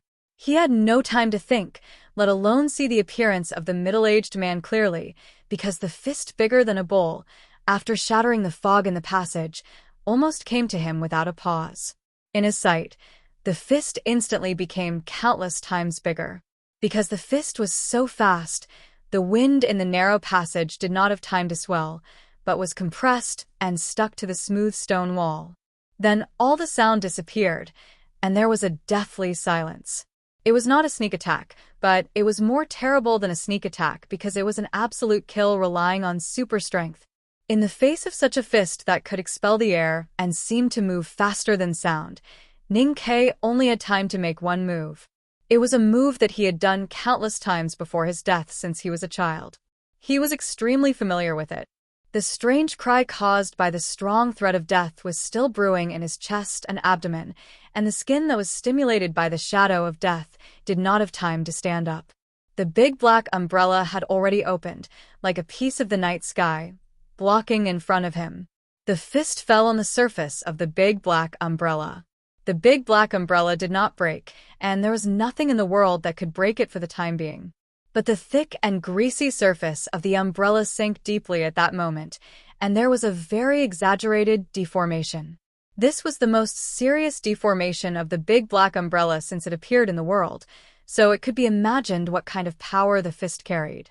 In the second moment that could not be seen by the naked eye, and even time lost its effect, the thick surface of the big black umbrella began to recover, and with the recovery, the incredible and terrible power passed to the umbrella. The umbrella handle left Ning Kei's perlicue, leaving several deep, white lacerations. The blood was still in the lacerations and had no time to ooze out, because the third instant was also the instant that transcended time. Ning Kei's eyes reflected the color of the big black umbrella and then suddenly brightened for a moment. He began to suck in his abdomen, exhale, and flatten his chest. His feet began to stand on tiptoe, ready to leave the ground. Before these subtle movements could be completed, the handle of the big black umbrella had already stabbed into his chest. Fortunately, he had already made these preparations in such a short period of time, so he did not die. The handle of the big black umbrella fell like a mountain, directly hitting his chest. Ning Kei's feet left the ground, his chest and abdomen sunk, and then he flew up. That terrifying mountain-like strength gradually diminished during the long journey. For this, he paid a very heavy price, and blood spurted out like a waterfall. Although the pain in his chest kept tearing his body like a devil, and the fear of death kept stabbing his mind, his eyes were still calm and focused. He kept trying to adjust his posture while flying backward, and at the same time, the primordial qi deep in his lower abdomen quickly spread to his limbs, trying to use the remains left by youngest uncle to repair his injuries. But the fist would not give him time. In fact, the fist did not stop at all. Even the big black umbrella could not block the fist, even for a short moment. Ning Kei was hit and flew. The fist also flew up. It followed him coldly and powerfully, like Yama. The passage leading from the Devil's Doctrine to the outside of the Tianqi Mountains was very secretive. In order to ensure that no one could see it from the outside or on the mountain, it was very narrow. Therefore, when the fist broke through the fog and hit Ning Kei, it had to pass by the three girls who had just reacted. Of course, the first one to attack was Mo Shanshan. How could she watch Ning Kei be beaten to death? She felt the horrible power in the fist, and the aura of the middle-aged man was as sharp as metal and stone, and even faintly stronger than that of her master. Under the pressure of many factors, the most excellent female talisman master in the world finally stimulated an unprecedented ability and drew the most powerful half-divine talisman in the blink of an eye. The distant talisman intent condensed in the passage, and a strong airflow steamed here. However, the fist did not hesitate and directly blasted over. The airflow was completely broken, and the talisman intent was completely destroyed. The second one to attack was the Tao addict, Yi Hongyu. In fact, she did not want to attack because she was the first one to recognize the identity of the middle-aged man. She knew that he was a visiting professor of the Divine Hall, and she knew how powerful he was. Moreover, she did not like Ning Kei at all. If that shameless guy was directly smashed into meat paste by this fist, she would not shed a tear. However, she had to attack because she found that the fist was so perfect. Only an emotionless person could deliver such a perfect punch, and only an irreversible punch could be unstoppable. In an instant, she understood that even if the other party recognized her, there was no way he would allow such a perfect punch to be flawed in the slightest. This punch had been infused with the most absolute determination, and this was the attitude that the person who delivered the punch had towards the world. She stood on the path that the fist had to pass, so she could only display the most powerful invisible Taoist sword and cut it down. She did not have any hope for the sword, because she knew that even if she was still in the knowing destiny state, she was far from being a match for the middle-aged man. She even thought that even the great divine priest of judgment was not as powerful as the opponent. Sure enough, the most powerful invisible Taoist sword of the Tao addict was like a wooden sword of a child in front of this fist. It suddenly collapsed and shattered, and instantly became invisible, leaving no trace in the passage.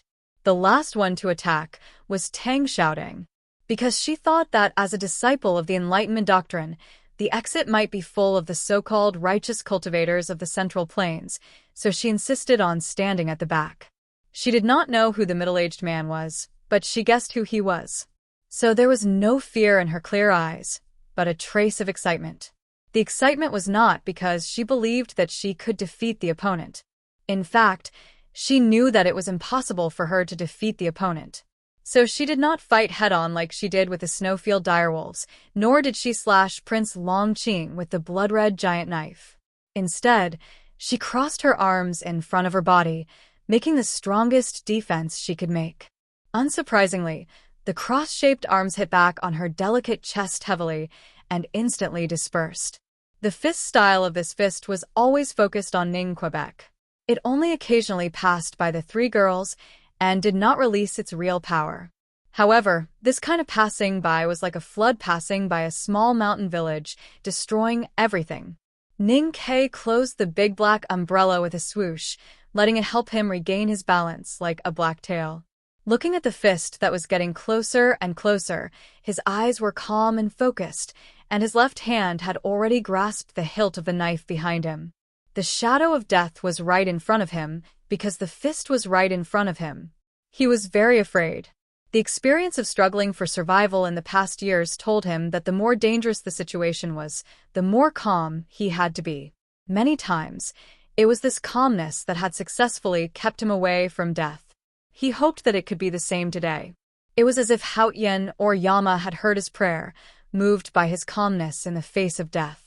The fragments of information that Master Lotus had imprinted in his spiritual world suddenly came to life. Ning Ke could not understand those things, but he understood the fist. He even thought of many ways to deal with it without reason.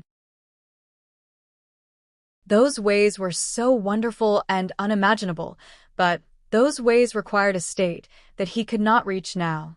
Was this the absolute difference in the power of the state? Ning Ke looked at the fist, and there was finally a trace of despair in his eyes.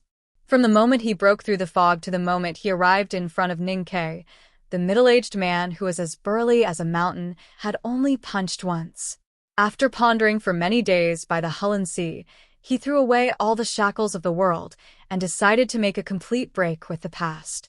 This was a punch that gathered all the spirit of a powerhouse at the peak of martial arts in the world. Just one of these punches was enough to beat the four young experts like dogs. Such a punch could not be stopped at all. There were not many people in the world who were worthy of his punch twice. And no one could make this punch stop. The Tang Emperor could not, and neither could the West Hill Divine Palace Hierarch. However, when the fist was about to touch Ning Ke, it stopped. Such a decisive and perfect punch, which Yi Hongyu thought was a one-way trip, stopped in front of Ning Ke just like that. This change between extreme movement and extreme stillness showed the middle-aged man's incredible state of martial arts. Yes, no one in the world could make this punch stop, except for the middle-aged man himself. However, this punch came from Tuyang City thousands of miles away, across the plains and the lake, with endless determination, and even with the determination to be the enemy of the world. Why did it stop at this moment? A scholar had appeared beside Ning Ke out of nowhere. This scholar had straight eyebrows and wide eyes, and looked amiable. He wore an old robe and a pair of broken straw shoes. A wooden dipper was tied to his waist, and an old book was stuck in it. He was covered with dust, but he looked extremely clean. It was hard to tell how old the scholar was, and he did not reveal any powerful aura. He just stood quietly beside Ning Ke, and even seemed a little honest and dull.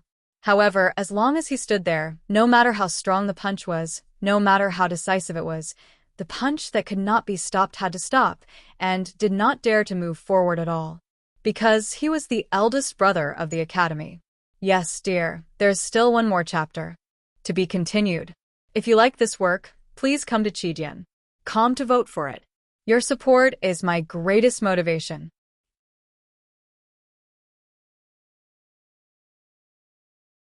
Chapter 310. Although the back of the mountain of the academy was the only unknown place that was connected to the secular world, It had the reputation of being an unknown place after all. Naturally, it was a bit mysterious to outsiders. Especially after Yuan Shihao, the disciples of the back of the mountain of the academy rarely appeared in the world. Therefore, not many people really knew about that place and who lived there. Not to mention the secular empires, the West Hill Divine Palace, even the Jishou Abbey, the Xiankong Temple, and the Devil's Doctrine only knew the general situation of the back of the mountain of the academy. They only knew that there were 13 core disciples of the headmaster of the academy behind the clouds and mist. They cultivated their day and night, and their strength was unfathomable. Among all the core disciples of the headmaster of the academy, the most famous ones were second brother Jun Mo and Shin Pippi. The so-called fame here was, of course, in the top circle of the cultivation world. Second brother was famous for his pride and confidence, while Chin Pippi was famous because he was recognized by Haotian Taoism as a real cultivation genius not long after he was born and was recognized by the Jishou Abbey. The only thing the cultivation world knew about the eldest brother of the academy was that he was a scholar. He often held a scroll in his hand and tied a water ladle around his waist. He traveled with the headmaster of the academy all year round. Few people could see him with their own eyes, and no one had ever really fought with him. However, no one dared to look down on the eldest brother of the academy, because the eldest brother of the academy was the only one who was qualified to travel around the world with the headmaster of the academy. Jun Mo, who was perversely proud, would sigh every time he mentioned his senior brother and then express his supreme respect with the most unquestionable expression. There were many strong, proud, and confident people in this world, such as the middle-aged man. However, none of them dared to say that they were stronger, prouder, and more confident than the monster Jun Mo. Therefore, as long as they were not really crazy, they would not try to challenge the eldest brother of the academy. Therefore, when the ordinary scholar appeared beside Ning Ke, the fist with decades of fierce and chilling aura, which could not be stopped even by 100,000 mountains, had to stop. The middle-aged man had never seen him before, but he saw the water ladle and the scroll at the waist of the scholar. Therefore, he knew that he was the eldest brother of the academy without any reason, because the eldest brother of the academy was the eldest brother of the academy. Whether he was holding a scroll, walking in the ruts of the wilderness, or half-squatting by the stream to fetch water with a ladle, as long as you saw him, you would know that he was the legendary eldest brother of the academy. Because there was only one academy in the world, and the academy only had one eldest brother. He was different from the middle-aged man who had been struggling in the mortal world for many years.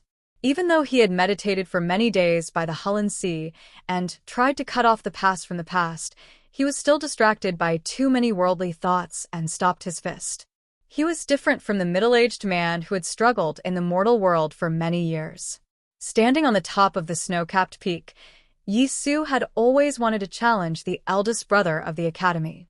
He was the successor of the Jishou Abbey and the most powerful world wayfarer in Haotian Taoism. 14 years ago, he had been arrogant and conceited since he was a teenager. He could understand the arrogance of Mr. Ko and the second brother of the academy, Jun Mo. Therefore, he respected the scholar whom he had never met because of Jun Mo's attitude. But he would never miss the opportunity to challenge the scholar, because his arrogance and confidence in his youth had gradually disappeared and turned into silence and loneliness because of the scholar's calmness and joy on the other side of the black line. He knew very well that he, who walked the world in silence and loneliness with a wooden sword on his back, was far stronger than the arrogant and conceited him. However, he always wanted to find what he had lost, so he had to meet the person on the other side of the black line. This idea could even be called an emotion of desire. In these years, as his cultivation state became more and more profound, and as his understanding of the world became clearer, the desire became stronger and stronger in his heart. It was even stronger than the sunlight above the snow-capped peak. After 14 years, he finally met the scholar and had a chance to challenge him. For the tomes of the arcane, the middle-aged man walked on the lake ice and tried to kill him. If the scholar did not want to see the guy named Ning Ke die like this, then he had to fight. Yisu was not sure whether he could force the scholar to fight if the scholar did not move. But since the scholar showed his trace and was ready to fight, then he was confident that he could make this encounter a reality. Because he could make the first move. The thin wooden sword floated in the air above the snow-capped peak. The sun was so bright. The wooden sword had turned into a golden sword. The strong and pure aura of the Taoist sword had completely suppressed the small pool on the mountainside. The snow on the top of the snow-capped peak was all crushed by the sword aura into ice that was harder than iron. The ice reflected the sunlight into colorful colors, as if it had become floor of agate jewelry. This was the most powerful Taoist sword that Yisu had ever displayed in his life. It contained the supreme attainments of Haotian Taoism. He had cultivated hard in the Jishou Abbey for more than 10 years and traveled around the world for more than 10 years. He had realized the ultimate life-death sword style before he entered the Hermetic training. When the sword of Tao disregarded the vast distance and descended to the side of the pool, Yisu sighed in the depths of his heart. Even he himself was moved by this strike. He felt that it was perfect and pure to the extreme, without a speck of dust on it. At that time, the scholar by the pool raised his head and looked at the top of the snow-capped peak in surprise. His shabby cotton-padded jacket was covered with dust, leaving traces of thousands of miles of travel. But it gave people the feeling that it was extremely clean. No one knew how long had passed. Maybe it was a long time, or maybe it was just a blink of the scholar's eyes. The ice on the top of the snow-capped peak gradually melted and converged into a very thin stream. Yisu, who was standing by the snow cliff, slowly lowered his head to look at the water beside his feet. No one could tell what expression he had on his face. The pure and powerful life-death sword style, condensed with thousands of beams of sunlight, instantly crushed the snow into ice. But the ice melted at this time, which could only mean that the sword style that should have been condensed like a beam of light was actually slowly leaking. Unbeknownst to him, the thin wooden sword had returned to his hands. The scholar by the pool on the mountainside had disappeared without a trace. Yisu showed a very sarcastic smile on his face, and a very dim blood flowed from the corner of his mouth. The sarcastic smile was naturally to mock himself. He had known the other party for many years and had silently longed to meet him for many years. However, when they really met, the most powerful Taoist sword that he could display could not suppress the other party at all. It could not even make the other party stay for a longer time. The extremely powerful successor of the Jishou Abbey, who had seen through the Hermetic training, could not make the scholar stay. The scholar appeared in the valley beside Ningke and calmly asked the powerhouse at the peak of martial arts to stop punching. There was an academy in the south of Chong, and there was an eldest brother in the back of the mountain of the academy. In the words of the proud and conceited second brother, the reason why the eldest brother was naturally because he ranked first in the academy. Whether it was the state of cultivation, playing chess, playing the zither, painting, embroidery, or cooking, he ranked first. Today's update ends. Please vote for me. I will also rank first like the eldest brother. To be continued. If you like this work, please come to Chidian.com to vote for me. Your support is my biggest motivation.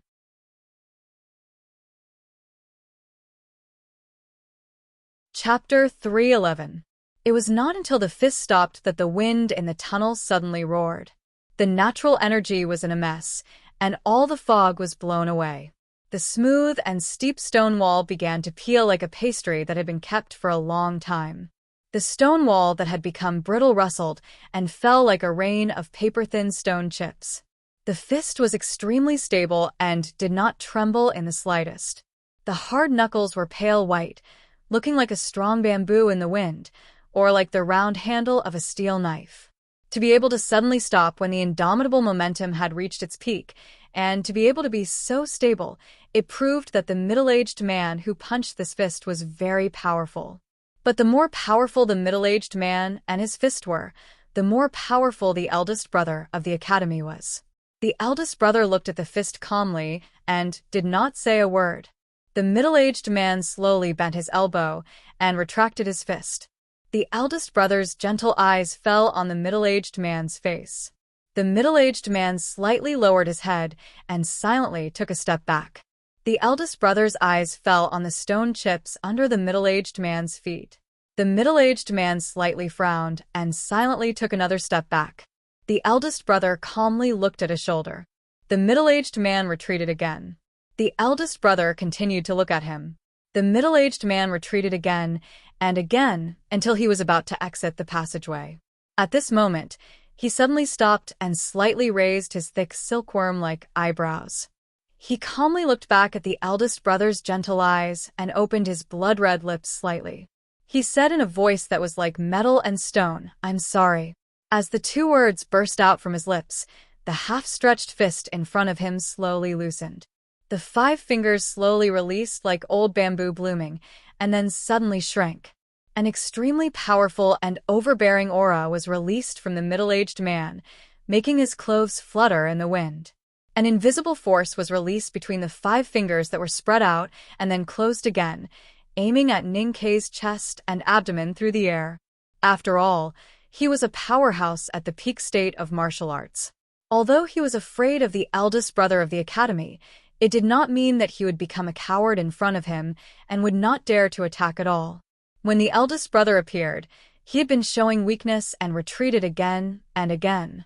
But when he was about to exit the passageway and saw that he could not threaten Ning Kei at all, when everyone had begun to relax, he made his move. With a tearing sound, the cloth in front of Ning Kei's chest broke. The iron box tied to the cloth belt suddenly flew out and landed in the hands of the middle-aged man. By transforming the killing intent of his fist into the intent of binding his fingers, he displayed the deepest understanding of martial arts.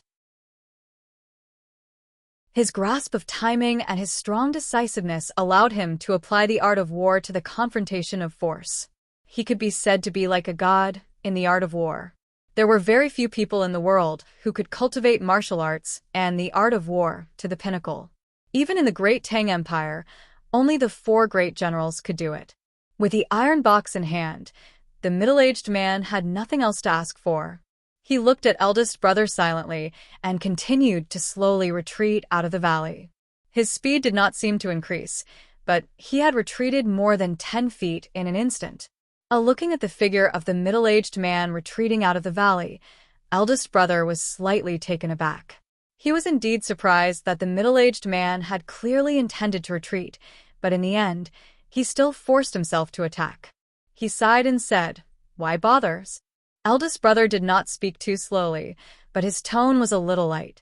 It seemed that there was a very strange pause before every word, so it seemed that he had said the word, "Why bother?" for a long time. Even he did not expect the middle-aged man's action, so he did not have time to respond. Of course, Ning Kei did not have any reaction. He did not come to his senses until the middle-aged man retreated far away with the iron box. Moreover, he had suffered too much shock at this time and had no spare time to think about other problems. According to the description of appearance that he had memorized for so many years, that powerful middle-aged man with eyebrows like black silkworms and lips like thick blood should be Xiaohou.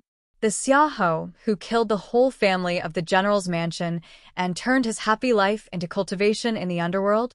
The Xiaohou who massacred several villages at the border and killed Darky's whole family?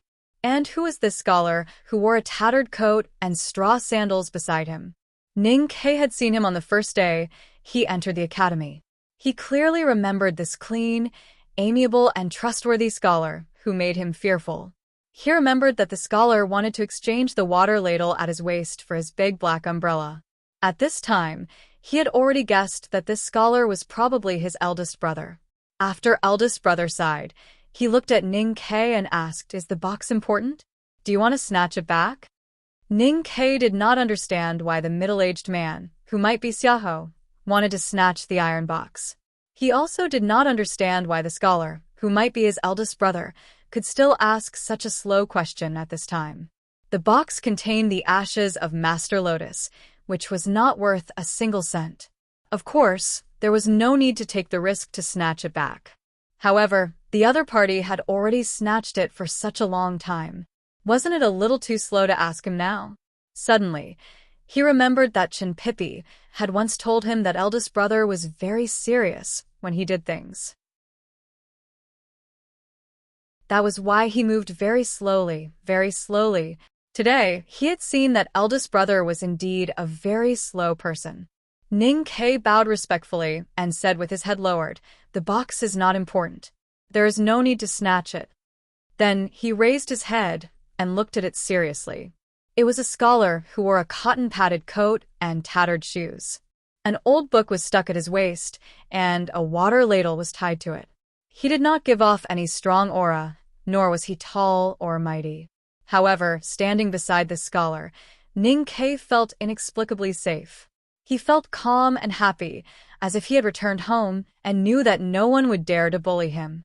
It was like standing under a lush green tree, unafraid of the outside world's wind and rain. This absolute and unquestionable sense of security even moved him to silence. Eldest brother could roughly understand his feelings at this time and smiled warmly. When he began to seriously think about how he should start a conversation with his youngest brother, he suddenly felt something and looked up at the sky in surprise. The fog in the mountain road had long been shattered by the fist, and the fog was still lingering in the air. Looking up at the sky, he could not see the snow-capped peak at all. He could only see that the fog had been torn open, and there was a figure in front of the crack. The figure should have jumped down from the snow-capped peak, or more like it had jumped down from the sky. It continuously broke through the air and fog, making a heart-palpitating, low, vibrating sound. It could be imagined how fast it had reached. The thin fog on the mountain road dispersed with a bang, and a circular hole appeared. The figure fell from it, wrapped in a semicircle of water mist, and the bloody flame on its legs was burning vigorously. A strong and overbearing aura shrouded the ground from the figure, locking the area of dozens of feet. The pair of old boots, which had walked all the way from the cold region of the far north, was getting closer and closer to the ground, and was about to step on the middle-aged man's head. When the middle-aged man came, he was like fire, and when he retreated, he was also extremely fast. However, the person who jumped down from the sky had obviously been lying in wait for a long time. He had actually locked the ground of dozens of feet in a domineering manner, knowing that no matter where the middle-aged man retreated, he would not be able to completely avoid it. More importantly, he hoped that the middle-aged man would avoid it. Under such circumstances, as long as the middle-aged man avoided it again today, the breath that the other party relied on to survive in this world would be exhausted, and the result would be death. However, what could he do if he did not avoid it? The last time the man jumped down from the sky, it was the first time his old boots had stepped on the wilderness. With one step, he had crushed the shield of the strongest warrior of the royal court tribe and trampled the sorcerer into a puddle of blood. The middle-aged man did not avoid it, because he knew he could not avoid it, because he could clearly feel the murderous intent of the foot above his head and the familiar and even somewhat intimate sense of ruthlessness. Although he had not smelled it for many years, no matter how long it had been, as long as he smelled it, he would be vigilant and silent. Because it was also his smell, the smell that belonged to the Enlightenment sect. The middle-aged man's eyebrows that were dense like black silkworms suddenly rose up, and a trace of ruthlessness appeared on his handsome face. His feet sank into the hard stone ground with a bang, and he bent his knees and transferred all the cultivation in his body into his right fist. He smashed his fist towards the sky. The old boots with blood-red flames, and the fist with a metallic luster, met in the valley. The powerful and domineering aura directly tore the primordial chi of the universe in the valley into countless tiny turbulence. The turbulence could not escape in all directions, but was pitifully wrapped in by these two completely opposite and even conflicting yet equally domineering and powerful auras, forming two semicircular air shields. The semicircular air shield around the old boots flashed with a blood-red light and spat towards the sky with a hissing sound. The semicircular air shield around the fist flashed with a golden luster and spat towards the ground with a hissing sound. Except for the hissing sound of the air splashing, the valley was dead silent. The Hullen Sea in the distance outside the valley suddenly trembled. Dozens of tiny cracks appeared on the increasingly solid ice surface, which was blown by the cold wind. At the intersection of the cracks, ice avalanches and water appeared. A few fish that were not so fat jumped out of the ice holes and were frozen after struggling for a while on the ice. Then, a sound came from the valley. The sound was extremely loud and contained pure power, like a clap of thunder. A big pit half the depth of a person appeared on the ground. After the clap of thunder came a distant echo, like the sound of a bell. The stone chips that had just been shattered by the two auras no longer flew in the air, but calmly fell down. Emo Shanshan and the others, who were shocked by the two auras again, found that they were not seriously injured. The two most domineering auras in the world collided, but there was almost no leakage of power. Instead, they accurately locked each other, and then the distant heaven and earth gave enough response. When the two domineering auras collided, they actually evolved into a grand feeling. What state had the two people who were fighting reached? Eldest brother looked at the collision of the two absolute powers in front of him, and even he was full of praise. He said seriously to Ning Ke, who was standing behind him, the previous masters of the Devil's Doctrine were basically all killed by youngest uncle. Now it is very difficult to see two great masters of the Devil's Doctrine face to face. Youngest brother, you have to carefully observe and learn. To be continued. If you like this work, please come to Chidian.com to vote for me. Your support is my greatest motivation.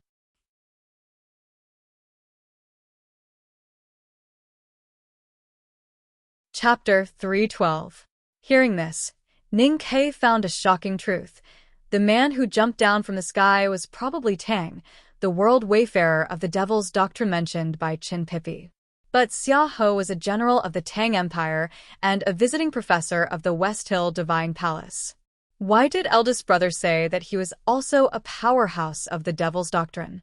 Eldest brother's expression and tone were very calm, or in other words, very slow. Ning Ke was very shocked and spent a lot of time thinking. So when he helped Emo Shanshan up and walked to the misty exit of the valley with the other two girls, the earth-shaking battle had been going on for a long time. A hole about half a person's depth had appeared on the hard stone ground, and there were two clear footprints at the bottom of the hole. With the footprints as the center, countless fine cracks spread out in all directions and finally extended for about 100 feet, looking like a huge spider web. Ning Ke looked at the spider web-like cracks on the ground and imagined the terrible power produced when the man's foot from the sky met with Xia Ho's fist from the sky. He could not help but be shocked. Now that he had entered the see-through state in cultivation and had comprehended the Howren sword left by youngest uncle, he could already be classified as a powerhouse. But he knew clearly that in the face of such absolute power, he could not resist at all and would be shaken into a bloody pulp. Two figures moved at a high speed between the spider web-like cracks. Because they were too fast to be seen by the naked eye, one could only judge their specific location by the sound of the wind breaking through the air. The sound of the wind breaking through the air was so sharp that it even hurt the eardrums of the onlookers. Because they were entangled with each other, especially the man who fell from the sky, silently and fiercely concentrated his killing intent on Xia Ho, the two figures could not separate at all. The area of more than 100 feet seemed quite spacious, but under their terrifying high speed, it was actually no different from the size of a needle tip. The two powerhouses of the Devil's Doctrine, who were of a generation apart, had tempered their bodies to the extreme and had perfect control of their own bodies, but still could not completely avoid each other's attack. Since they could not avoid each other, then they should first attack each other to death. This was the fighting philosophy of the Devil's Doctrine. In a short period of time that was too short to blink, the two figures in the field collided no less than 10 times in silence. Powerful auras surged into the surroundings like a dense tide, and the thunderous sounds continuously became an ancient temple bell that seemed to never stop ringing. Tang's fists danced in the air, bringing out streaks of blood-colored flames, causing the air to tremble and burn. He hit Xia Ho's body heavily, bursting out a mark about 2 fingers deep. There was a hint of fire flowing in the mark, and there was a burning smell. In comparison, Xia Ho's fists were more silent and solid. His tough knuckles glowed with a very faint metallic luster. Every punch was like a blunt broadsword slashing forward, hitting Dun's body as if he was forging iron. Every punch hit Xiaoho's body, and the sound of thunder was continuous. Dozens of dense, deep pits appeared on the stone walls of the mountain. The smoke and dust gradually disappeared, and the smooth inner walls of the deep pits were revealed, which looked extremely terrifying. As expected of people with the strongest physical strength in the world, these two men's fists did not actually touch the stone wall. Just the killing intent that leaked out was enough to pierce through the hard stone wall like it was dough. However, when such powerful fists truly smashed into each other's bodies, they did not seem to feel anything at all. What kind of fists were these? What kind of physical bodies? Every punch that fell on their bodies was like a heavy hammer falling on an ancient bell. The sound became more and more intense and shrill, and the situation became more and more dangerous. There was a strong wind at the side of the valley, and the gravel danced wildly. Ning Ke and the other three stood behind eldest brother and did not rush directly. However, they could feel the terrifying power coming from there, and their faces could not help but become a little pale. This was because their eardrums were oppressed by the wind and sound of the fists, and more so because their minds were suppressed by the power of the two men. Yi Hongyu stared at the man who fell from the sky, and her pale cheeks revealed her true feelings. She gradually admitted that this unusually ordinary man in a leather coat was indeed qualified to be on the same level as her brother. Tang Xiaodang, and her eyes fell on the same place, looking at her brother. Her pale cheeks were full of worry, and her clear and bright eyes constantly showed an expression of cheering for him. Mo Shanshan stood beside Ning Quebec. Her small round face was slightly pale, and her eyes seemed a little dim. She was originally a calligraphy addict who was respected and even feared by her fellow cultivators. However, this time she came to the wilderness and met so many grand cultivators. Only then did she know that the real powerful figures were hiding behind the world. She was deeply shocked, especially when she found out that the two men who were fighting at this time were so powerful that even her master, the master of calligrapher, would not be able to take advantage of them. Thinking of this, she could not help but feel a little sad. Ning Ke was not as complicated as the three girls thought. He was just following eldest brother's request and watching this rare battle of the physical peak seriously. He did not forget to use his superhuman perception to feel the disturbance of the qi of heaven and earth caused by the two figures. However, as soon as he used his psyche power to feel the surrounding qi of heaven and earth, he knew that he had made a big mistake. At this time, the qi of heaven and earth inside and outside the valley had been torn into countless pieces by the wind of the two men's fists. The turbulence formed by those pieces flowed irregularly and was extremely complicated. With his current state, it was pure wishful thinking for him to feel the changes in it. His sense of perception was instantly violently shaken, and his face turned pale. He should have been injured. The two men were too powerful. According to the probability or the general law given by Haotian, figures with such powerful physical bodies should be unparalleled in the world. However, today there were two of them at the same time. Looking at the sky full of gravel, looking at the more and more invisible stone pits that appeared like a miracle, and looking at the two godlike murderous figures, Ning Ke was stunned. After a while, he came to his senses and asked in a slightly hoarse voice, "Are we just going to watch them fight like this? Or should we leave first? I always feel that it is very dangerous to stay with these monsters. Even a stone that they unconsciously kick away is more terrible than a crossbow arrow." Eldest brother looked at him and said confusedly, "Then what should we do?" Ning Ke looked at the scene and said with a smile, "Or you can poke them to death with one finger?" "How can it be possible with one finger? I'm not a monster like them. I'm very happy that they didn't attack me for the headmaster and the academy's sake. But I can't do anything if they want to fight among themselves. I can't always stop them. As for taking the initiative to attack them, I feel that it is somewhat inconvenient and unkind." Eldest brother was a very kind person, so he would not attack at this time. He explained patiently, slowly, and gently, and I'm really not good at fighting. As a member of the back of the mountain of the academy, Ning Kei certainly knew that the senior brothers and sisters living in the mountain were all strange guys. Only he was slightly normal. However, he still did not expect that eldest brother would give such an answer. No one would dare to attack you if you just stood here, but you still said that the other party was a monster, and you were not a monster? If you said that you were not good at fighting? Then who in this world dared to say that they were good at fighting? Finding that eldest brother was also a little unreliable, Ning Kei still felt the stable, warm, and intimate feeling in his heart, but the respect in his heart instantly fell to the ground.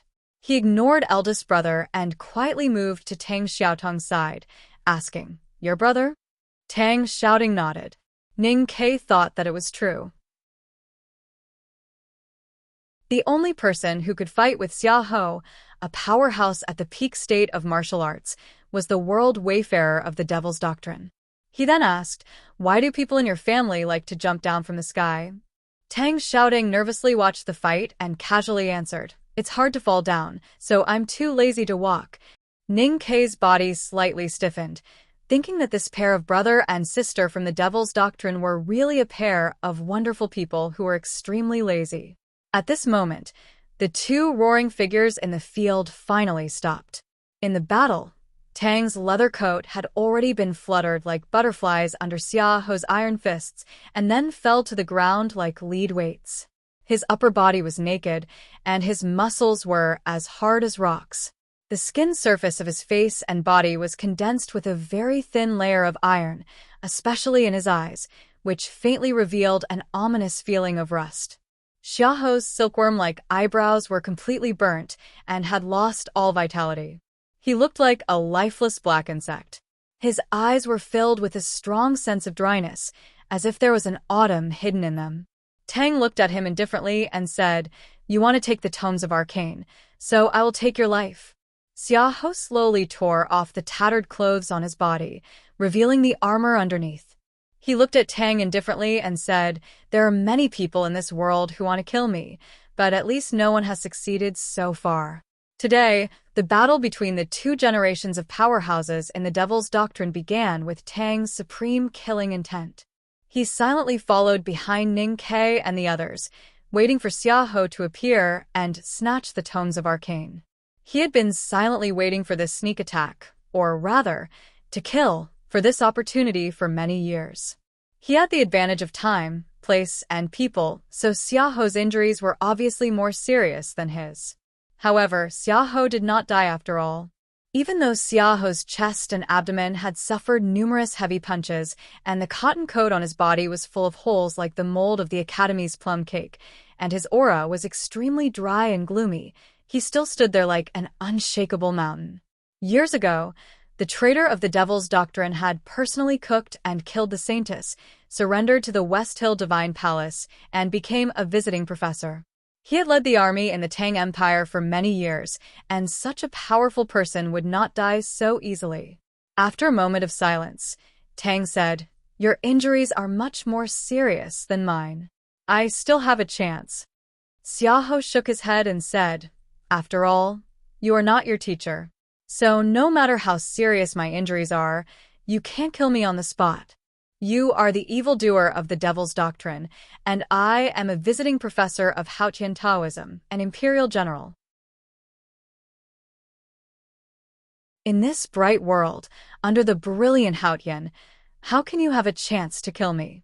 Tang turned to look at the scholar among the crowd and asked seriously, "Mr. First, what do you want to say?" Eldest brother shook his head and said honestly, "Your affairs have nothing to do with the academy. I was just ordered by my teacher to come to the wilderness to take youngest brother back to Chong, and honest people did not always speak the truth. Coming to the wilderness to pick up Ning Kei was not on the way." Tang nodded in acknowledgement. Eldest brother suddenly pointed to the snow-capped peak and said, "I was just passing by, but I don't know what that person would think." A sword-style attacked from the snow-capped peak, instantly crossing the ice and crushing the snow. After a moment, the lonely and no longer proud man with a wooden sword appeared on the snow cliff in the distance. "It's really hard to write in the hotel," Tomorrow's chapter may be a little late. To be continued. If you like this work, please come to Chidian. Come to vote for me. Your support is my greatest motivation.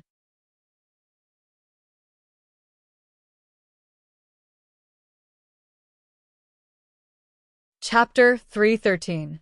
At the foot of Tianqi Mountain, two generations of powerhouses of the Devil's Doctrine confronted each other. On the distant snow cliff, the world wayfarer of Haotian Taoism was gliding over with a sword on his back. Compared to these truly great figures, Ning Ke was naturally an insignificant character. Although he was now a world wayfarer of the Academy, the only one who was qualified to speak on behalf of the Academy was the eldest brother, who was standing quietly in the field. Therefore, no one paid attention to him and treated him as a passerby. Ning Ke did not feel sad about being ignored. On the contrary, he was happy that he had been forgotten by the crowd. Only in this way could he focus on the middle-aged man and not worry about being discovered by the crowd. Looking at the middle-aged man's thick brows and the killing intent in his eyes, his expression did not change, but his hands behind his back gradually tightened. He felt that his throat was a little dry and wanted to drink some blood to moisten it. His life was directly changed by this middle-aged man called Xiaohou. His happy family became a pool of blood because of this man. Because of this man, he lived in a dark hell on earth for many years. Revenge was the most primitive and instinctive emotion of human beings, and Ning Ke was no exception. Ever since he knew the name and identity of this man, he had secretly investigated and watched this man for many years. He was very familiar with everything about this man, including his most inconspicuous features and habits. But today was the first time he saw him with his own eyes. The world wayfarer of the Devil's Doctrine called Tang was so powerful that he had ambushed Xiaohou with a strong murderous intent. However, he had failed to kill Xiaohou on the spot. After witnessing this earth-shattering battle, Ning Ke finally had a clear understanding of Xiaohou's strength. He was more and more aware that he still had a long way to go if he wanted to take revenge. However, he didn't feel any fear or depression in his heart. Instead, he became more confident and calm, firmly believing that he would be able to kill Xiaohou with his own hands one day, because no matter how powerful Xiaohou was, he still didn't make a move against eldest brother. Even if he couldn't reach eldest brother's realm in his lifetime, as long as he was in the academy, he would have unlimited possibilities. Tang looked at Xiaohou expressionlessly and said, "If you were in Tiang City, I really would know how to kill you. But since you left Tiang City and hid in the north of Hulun Sea with the intention of killing people and robbing the tomes of Arcane, how could I miss this opportunity to kill you? Perhaps you've already forgotten that you weren't the only one who survived the Enlightenment Doctrine." Xiaohou said, "There are many people who want to kill me." Tang said, "To clean up the sect, no one has a better reason to kill you than me." Xiaohou said, "But you failed to kill me." Tang said, "The cultivation of the Enlightenment Doctrine is about advancing forward courageously across the world. The Desolate Man tribe is never afraid of any strong enemy. You did not dare to throw that punch earlier, which means that you are already old. Old means useless." He looked at Xiaohou and continued to say indifferently, "Even if I can't kill you on the spot today, at least I know something. The most powerful man in the Enlightenment Doctrine in the past has now become a cowardly piece of trash, an old useless bastard who only dares to hide in his armor. How many days can a person like him survive under my fist?"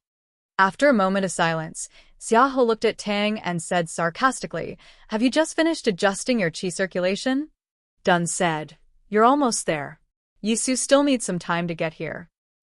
"Very well." Xiaohou stretched out his hand and tore off his ragged coat, which was riddled with countless holes, revealing a bright gray armor underneath. The armor was engraved with dense black magic symbols, which were flowing with a solemn and powerful aura. Ning Ke stood beside the eldest brother and noticed that Xiaohou's aura suddenly rose after revealing the armor. He could not help but feel a chill at his heart. He looked at the talisman characters on the bright armor and roughly guessed that it was the powerful armor designed by Professor Huang He and made by the two senior brothers at the back of the mountain of the academy. Tang silently looked at the armor on Xiaoho's body. Suddenly, he reached into the air beside him and grasped a giant blood-colored knife. The knife was handed to him by Tang shouting. Tang said, "I didn't want to use the knife because a cowardly traitor like you doesn't deserve to die under this knife. But since the armor you wear is from the academy, it would be disrespectful if I didn't use the knife." Xiaoho looked at the giant blood-colored machete and naturally recalled many scenes from many years ago. He said in a slightly hoarse voice, "I didn't expect that the 23-year cicada cultivation could really abandon everything in the world. He even left this knife to you." Tang had already finished regulating his qi circulation and did not say another word to him. The burning red flame between his calves suddenly burst out, and his hill-like body blasted towards Xiaoho at a terrifying speed. The two powerhouses of the Devil's Doctrine were very familiar with each other's cultivation methods and fighting skills. Because of this, they could not use any means to lure the enemy or dodge. They could only collide with each other, like the first tens of thousands of punches that sounded like a bell. This time the battle was not as terrible as before. The two figures collided and then separated, but it was more dangerous than before. When the wind and sand fell, Tang's left shoulder seemed to have collapsed, and blood flowed. On the other hand, Xiaoho's armor had an additional deep cut. The complicated runes were stagnant and no longer as bright as before. Instead, it had become extremely dim, as if it had been placed in the storeroom for hundreds of years and was about to scatter. Xiaoho slowly narrowed his eyes and touched the cold iron box on his waist with his right hand. Wherever his fingers touched, the rust would fall off. As one of the few powerhouses of the Devil's Doctrine left in the world, Tang clearly knew how powerful this traitor was. In the entire front gate, except for his teacher who had disappeared for many years, no one dared to say that they could defeat him. Without the armor, perhaps the Enlightenment Doctrine powerhouse who had once dominated the wilderness would really come back. At this moment, Xiaoho, who was determined to use all his spirit and strength at the moment of life and death, was more dangerous than before. But Tang had waited silently in the cold region of the far north for more than 10 years, and finally had a chance to go south to kill this traitor. Of course, he would not miss this opportunity. So he held the hilt tightly and wanted to make the second cut. However, he did not make the second cut, because a wooden Taoist sword broke through the air and fell on the solid ground between him and Xiaoho. The hiltless tail of the sword trembled slightly and made a light buzzing sound. An extremely lonely and desolate aura spread out from the wooden sword in all directions. It was as if it was not a wooden sword, but an old tree that had lived in the wilderness for many years and could collapse at any moment. Looking at the wooden sword, Tang frowned slightly and found that the proud and lonely guy went down the snow-capped peak faster than he had imagined. He could not help but wonder what had happened to make the person who had already stood at the peak of the 5 states of cultivation climb a little further in such a short period of time. Looking at the wooden sword that was as desolate as an old tree, he knew that he had lost the chance to fight with Xiaoho today because of his slight miscalculation of that person's speed. After a moment of silence, he handed the knife to his sister behind him. Tang Xiaoang put away the knife, and no one in the field could see where she had put it. Xiaoho looked at Tang Xiaoang indifferently and slowly released the aura that was sometimes rusty and sometimes as hot as molten steel. Then, he silently retreated more than 100 feet out of the field. He retreated to leave a place for the field. There were very few people in the world who were qualified for Xiaoho to give up his place, but today there were many people at the foot of the mountain north of the Hulun Sea. Yisu stood beside the wooden sword without anyone noticing when his light plain robe fluttered in the cold wind. After he pulled out the wooden sword from the ground and carried it back, the desolate and lonely aura on the wooden sword seemed to return to him. His body became a desolate old tree.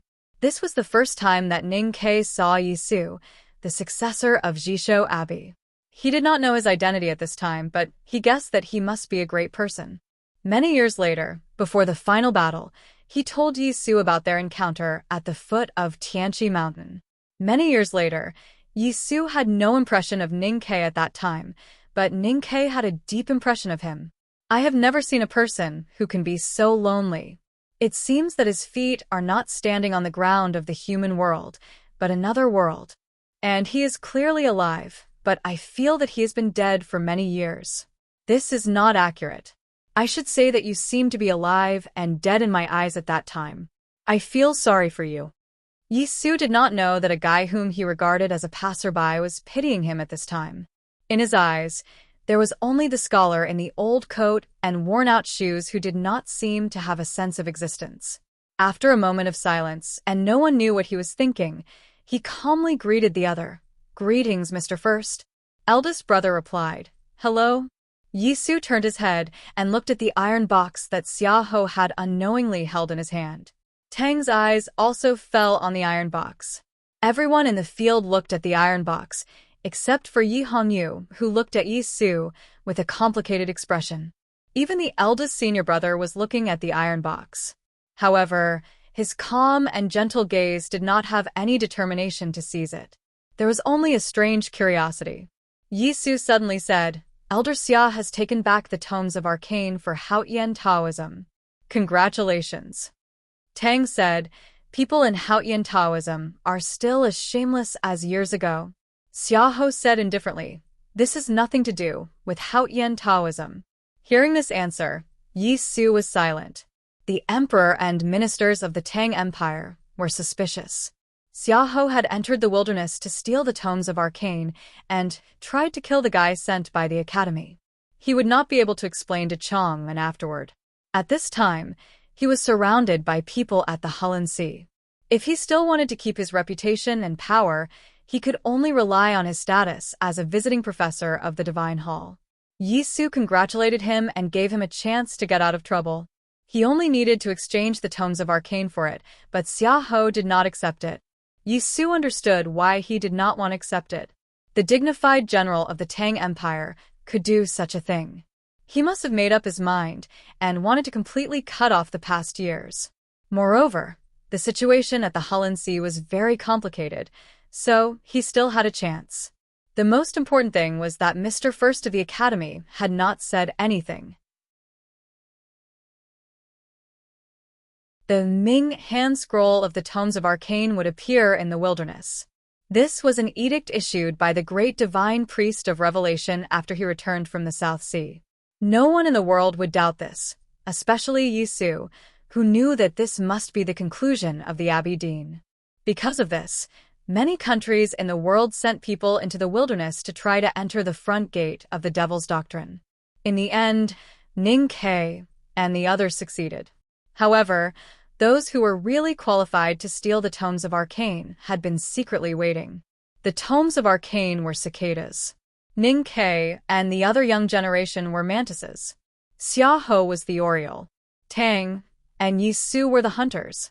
Eldest brother was nothing. In his words, he was just a passerby. However, when he passed by the Hulun Sea, there was no more story of the mantis stalking the cicada, unaware of the oriole behind. Everyone turned to look at the ordinary-looking scholar. Eldest brother asked Ning Ke, "Do you want that iron box?" Ning Ke shook his head. Hearing his answer, eldest brother did not hesitate at all. He looked at the crowd and said gently, "You can fight for this box if you want. We're just passing by and are in a hurry to go back to Chang'an. So, we will leave first. Tomorrow is Saturday. I wish everyone and I have a good rest." I snicker. I can finally drink to my heart's content tonight. To be continued. If you like this work, please come to Qidian. Calm to vote for me. Your support is my greatest motivation.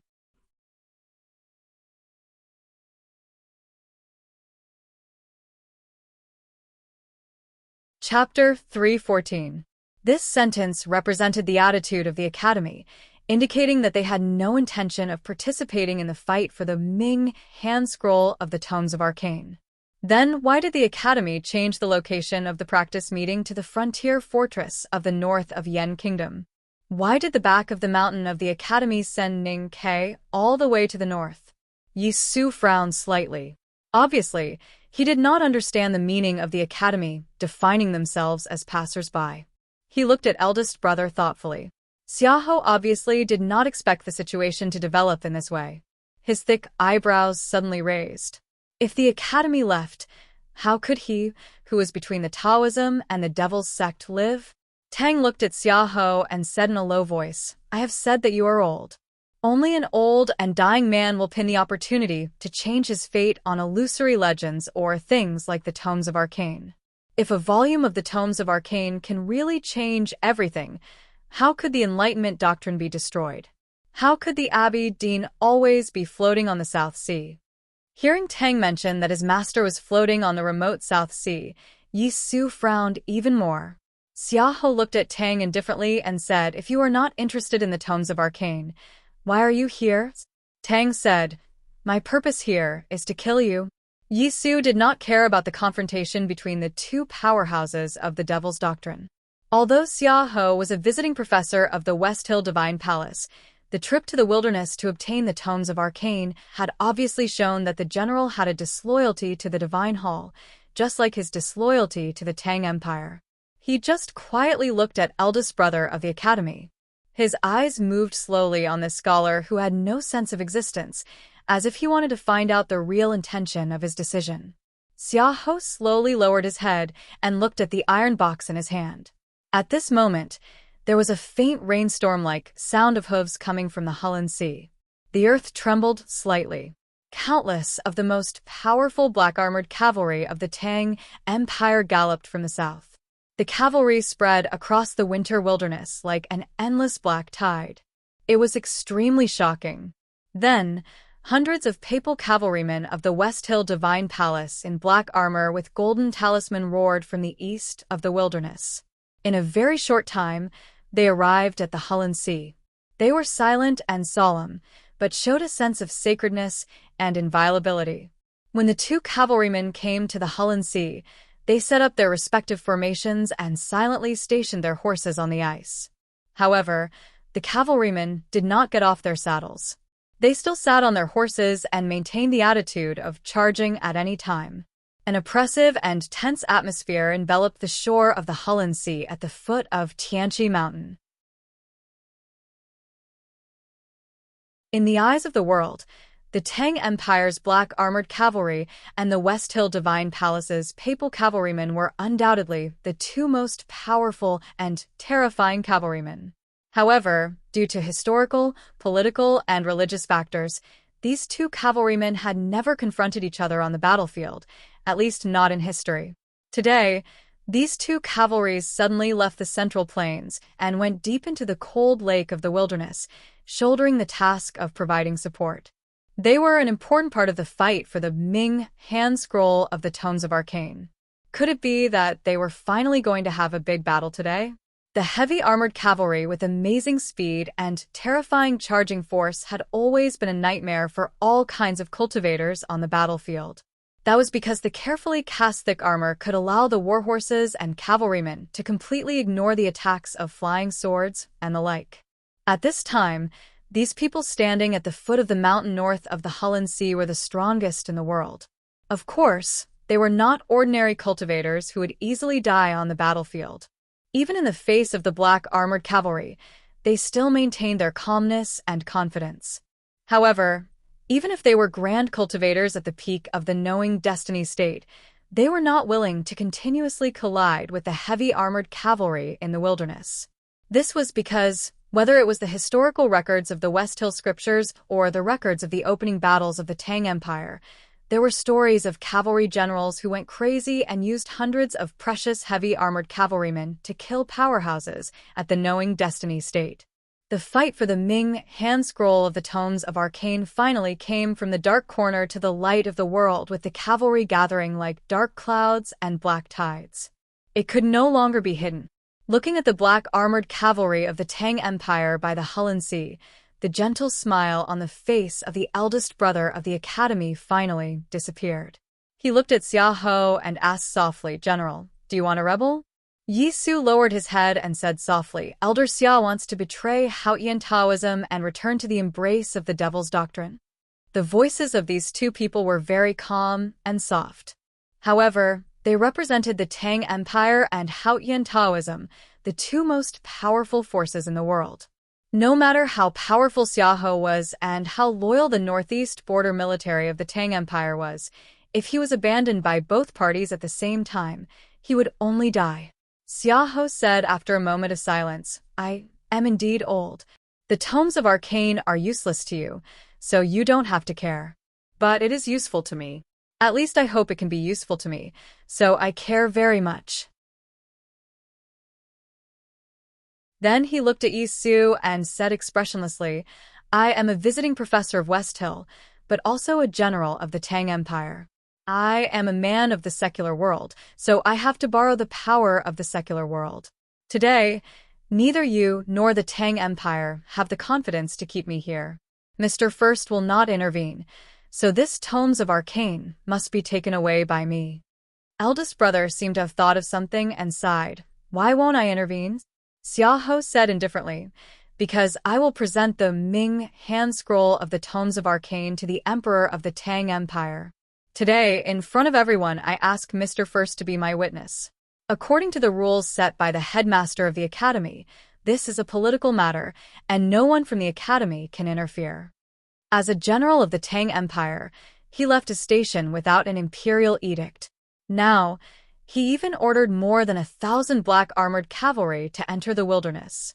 No matter how one looked at it, it was close to rebellion. However, if Xiaohou really presented the Ming hand scroll of the tomes of arcane to the emperor of the Tang Empire, then all these actions could be found a relatively reasonable explanation. If the imperial court of the Tang Empire accepted the tomes of arcane, then this matter would become a political matter. According to the strict orders of the headmaster of the academy, no matter how unwilling the people in the academy were, they had to remain silent and even secretly help. Today, by the Hulun Sea, if eldest brother did not intervene, Yi Su and Tang, as world wayfarers of the Taoism and Diabolism sects, would not act together. Then, Xiaohou, who was protected by thousands of cavalry, would undoubtedly have the best opportunity. Eldest brother sighed and said, after doing so many things, you just want to take a look at the tomes of arcane? Xiaohou said indifferently, I have to take a look before I give up. Eldest brother fell silent and said nothing more. Thus, there was silence. The wind by the Hulun Sea was like a knife cutting the ground and people's cheeks. It was somewhat oppressive and cold, as if the wind did not know where to fall. No one knew how this battle for the tomes of arcane would end. At this moment, a voice rang out. If the general wants to see the tomes of arcane, then why did you snatch my box? Ning Ke opened his eyes and looked at Xiaohou curiously and confusedly. His eyes were bright and clear, and his expression was innocent. But in fact, there was great malice hidden in them. He wanted to see Xiaohou's disappointed look and vomit blood. Except for Mo Shanshan and Yi Hongyu, who understood what he meant, the rest felt that his question was a little meaningless. The Ming hand scroll of the tomes of arcane was naturally in the iron box. Otherwise, why would Xiaohou be willing to withstand the two great mountains of the West Hill Divine Palace and the Academy for that box? Yi Su glanced at Xiaohou coldly. He thought that although the Ming hand scroll had been lost for a long time and he had not seen it personally, Xiaohou had it for a long time and must have found out what was in the box in some way. Eldest brother did not enter the front gate of the Devil's Doctrine, but for some reason, he seemed to believe Xiaohou's words. There was a hint of a smile in his gentle and clean eyes. He looked at Xiaohou and asked, yes, why? Xiaohou looked at the two brothers of the academy and said indifferently, Mr. First, Mr. 13, do you think that you can disturb me with a casual word? I will definitely not misjudge the aura of the thing in the iron box. The iron box was very ordinary, but it was very thick and well sealed. There were faint rust marks on the surface, and it also had the smooth metallic luster that Xiaohou's fingers had rubbed on it. It was impossible to tell what was in it from its weight and feel. However, Xiaohou could clearly feel the aura of the thing in the box. The aura was so familiar and made him feel awe. This kind of awe originated from the deepest part of his sense of perception, as if it was an instinctive fear and respect. He believed that among all the people present, only he, the old man of the Enlightenment doctrine, could clearly feel the aura of the thing in the box. Other than the Ming hand scroll of the Tomes of Arcane that led to the establishment of the Enlightenment doctrine, what else in this world could make him instinctively feel fear and respect? He wanted to get close to it, but did not dare to get too close to it. The iron box opened with a click. There was no Ming hand scroll of the Tomes of Arcane, not even a piece of paper. There was only a box of dim ashes mixed with some bone chips that had not completely melted. He was a powerhouse at the peak state of martial arts, and his strong hands were as steady as a rock even when he was holding a giant tripod. However, at this moment, he began to tremble just by holding a small iron box. His face became more and more solemn, like black iron. Xiahou stared at the ashes in the box and remained silent for a long time. His silkworm-like eyebrows no longer had a trace of anxiety. He raised and frowned, and then calmed down again. His thick blood-like lips were slightly pale, and after a long time, he squeezed out a voice that sounded like metal rubbing against each other. "What is this?" Ning Ke looked at his face and said, "This is the ashes of Master Lotus." Hearing the words, Master Lotus, both Yi Su and Tang's expressions changed slightly. Even eldest brother could not help but look at the ashes in the box. He wondered what these children had encountered in the front gate of the Devil's Doctrine. Ning Ke stared at Xiahou's face. He faintly guessed that Xiahou should be related to the ghost-like old monk. Xiahou just stared at the ashes in the box. Ever since he heard the words, Master Lotus, he had remained absolutely still like a statue. There was no depressed expression on his face. Instead, it was extremely strange, as if he was crying yet not crying. After a long time, the strange expression on Xiahou's face gradually disappeared. A deep and bitter smile appeared on his face. He looked at the ashes in the box and sighed softly.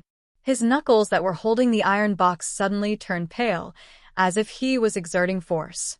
However, after a while, he gave up this action and said indifferently, "Since it is the ashes of a senior sublime being, then I will bury it for him." The situation had developed to this point and taken a turn. No one would have thought that the iron box that Ning Ke and the others took out from the front gate of the Devil's Doctrine, which Xiahou believed to contain the Tomes of Arcane, actually contained a handful of ashes. There was a dead silence in the field. Eldest brother looked at Xiahou and sighed. Why? Previously, when Xiahou clearly had the intention to retreat, but still forced himself to fight, eldest brother had sighed and said why. Now he repeated it again, and it was still slow and long, full of regret. Xiahou silently looked at the ashes in the box and murmured, "Yes, wise." Whether it was the 7 Tomes of Arcane or the 32-petal lotus, whether it was Xiahou, who did not want to continue to struggle between light and darkness with various identities, or whether it was his teacher Lotus, who calmly and joyfully walked between light and darkness in search of liberation, they could only turn into a handful of emotionless ashes in the end. However, before turning into ashes, people always had to fight and fight for these things and certain ideas. If one were to ask why it was so, one could only sigh and say, "Why is life so bitter? I have been coughing for 2 days for no reason. My chest hurts like hell, but it's okay. Tomorrow I will fly to Shanghai for the annual meeting. I will strive to constantly update. Watch my performance. I will work harder when I go home." To be continued. If you like this work, please come to Qidian. Com to vote for me. Your support is my biggest motivation.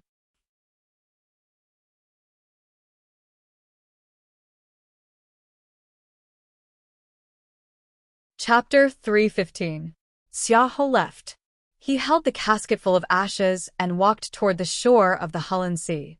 There, countless powerful subordinates who were loyal to him welcomed his return. However, his figure was so lonely and even a little stooped.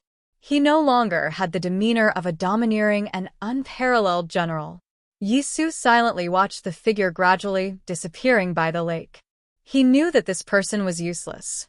This famous general had been swinging between the West Hill Divine Palace and the Tang Empire in the first half of his life. He had unreservedly offered his loyalty and meritorious deeds to both sides in exchange for supreme glory and background. Today, he had thrown away all these things that he had gone through countless hardships and even countless gravitational tribulations in exchange for the tomes of arcane. However, in the end, he only got a handful of ashes. After this, he would definitely suffer a strong backlash from the Divine Hall and the Tang Empire. Therefore, he had to be useless. The hierarch of the West Hill Divine Palace and the two great divine priests of Revelation and Judgment would probably feel sorry for abandoning an important figure in the Tang Empire. However, Yi Su came from the Jishou Abbey. He did not care about these secular struggles. However, because of this, he subconsciously glanced at the silent girl. He saw that the girl's red dress was messy and ragged. He did not look worried because of her injuries. Instead, he frowned because of her youthful and graceful body. Because of his frown, Yi Hongyu's beautiful cheeks became paler.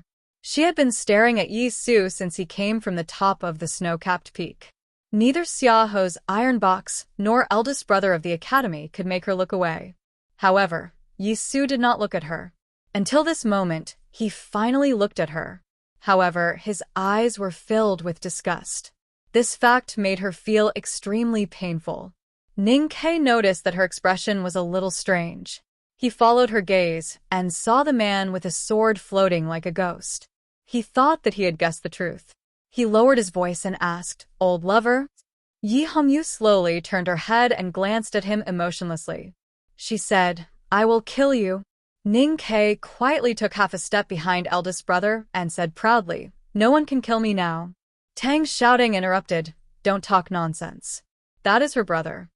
Ning Ke realized that he had misunderstood and smiled apologetically at Yi Hongyu. Tang, the world wayfarer of the Devil's Doctrine, was Tang Xiaotong's elder brother, and the guy with the wooden sword was Yi Hongyu's elder brother. Ning Ke thought that old Master Hao Yan was indeed unfair to both the brother and sister, who were cultivation geniuses. Then he remembered that he had sincerely wished that the girls Chin Pippi fell in love with would have the fiercest elder brother in the world. Now it seemed that if Chin Pippi and Yi Hongyu did not have any ill-fated relationship in their childhood, would they develop a story with this girl from the Devil's Doctrine named Tang Xiaoting? As he was thinking about these meaningless things, he heard eldest brother say, "Youngest brother, let's go." Ning Ke liked to be called youngest brother very much. Of course, he was not called by Chin Pippi or seventh sister, but by eldest brother or second brother, because this title gave him a sense of security that he liked the most. He was the youngest brother of the academy, so if something happened, such as when he was about to be smashed into a pulp by Xiaoho's big fist, eldest brother or second brother would definitely help him. This was undoubtedly the best thing in the world, so he answered very straightforwardly, "Got it, eldest brother." Yi Su suddenly looked at them and said, "It seems that Mr. First doesn't want to see us?" Eldest brother looked at him quietly for a long time and said very slowly and seriously, "As a disciple of the academy, of course I hate you Taoist priests. Although I don't worship youngest uncle as much as Jun Mo, I also hate you." Yi Su did not expect that this extremely clean and gentle scholar would say that he hated Haotian Taoism so directly and straightforwardly. He could not help but keep silent for a long time, and then slightly bowed and said, "Thank you, Mr. First, for taking care of youngest brother these years." Eldest brother shook his head and did not accept his thanks. He pointed to Ning Ke beside him and said, "This is my youngest brother. As for Pippi, you don't have to be so polite because he is my younger brother, not yours." Tang suddenly bowed to him very seriously and said, "From now on, I will count on Mr. First." Yi Su slightly frowned and did not understand what he meant. Did the remnants of the Devil's Doctrine still not give up and still want to have a relationship with the Chong and Academy? Tang shouting looked at Ning Ke and childishly said, "Ning Ke, I will come to play with you in the future." The white furry wolf arched its head out of the arms of the girl from the Devil's Doctrine, stared at Ning Ke, and let out a low growl, which probably meant that if Ning Ke dared to invite her, she would definitely bite him into a bone stick. Eldest brother looked at Ning Ke in a daze. Ning Ke innocently spread out his hands, indicating that there was nothing between him and the girl from the Devil's Doctrine. Eldest brother did not say anything more. He tightened the ladle around his waist and walked out of the field. Ning Ke tightened the luggage behind him and followed him out of the field. However, after a few steps, he jumped back to Emo Shanshan and said with a smile, "Let's go together, okay?" Emo Shanshan's slightly round face was slightly red, and she nodded without a trace. The figures of the three disappeared under the winter sun of the wilderness. It was quiet by the Hulun Sea. Tang looked into the distance and said, "He ranks first in the academy and never fights. No one dares to fight against him. I have always thought that there is a gap between us. But what if he is not good at fighting? It is a pity that no one dares to try." Yisu looked in the same direction as him and said, "I tried." Tang frowned slightly as if he did not expect this answer. He looked at him and said, "And the result?" Yisu calmly said, "I fought, but he did not." It was a very simple description and a very clear result. So Tang fell silent again. Yisu looked at Yi Hongyu and said, "You have done well these 2 years. I saw you break the realm on the snow cliff. But it is not good for you to be too obsessed with some things." After saying this, he was ready to leave. Yi Hongyu did not expect to hear such a warm comment. Although Yisu's tone was extremely cold and calm, the word "not bad" was the warmest thing for her. She looked at her brother's back and called out sadly, "Brother." Yisu did not look back and said, "You can call me brother when Pippi returns to the monastery." Looking at the lonely back gradually disappearing, Yi Hongyu suddenly realized that it was not that she could not catch up with her brother, but that her brother had never thought of letting her stand on his shoulder. Was that person really that important? Tang Xiaoding looked at her and said sympathetically, "Although you are sometimes very annoying, especially when you are fighting, it is really pitiful to be left behind by your own brother." Yi Hongyu's face was as cold as frost, and she ignored her. After all, Tang Xiaodang was still young. She opened her innocent eyes and asked curiously, "Is Pippi your brother?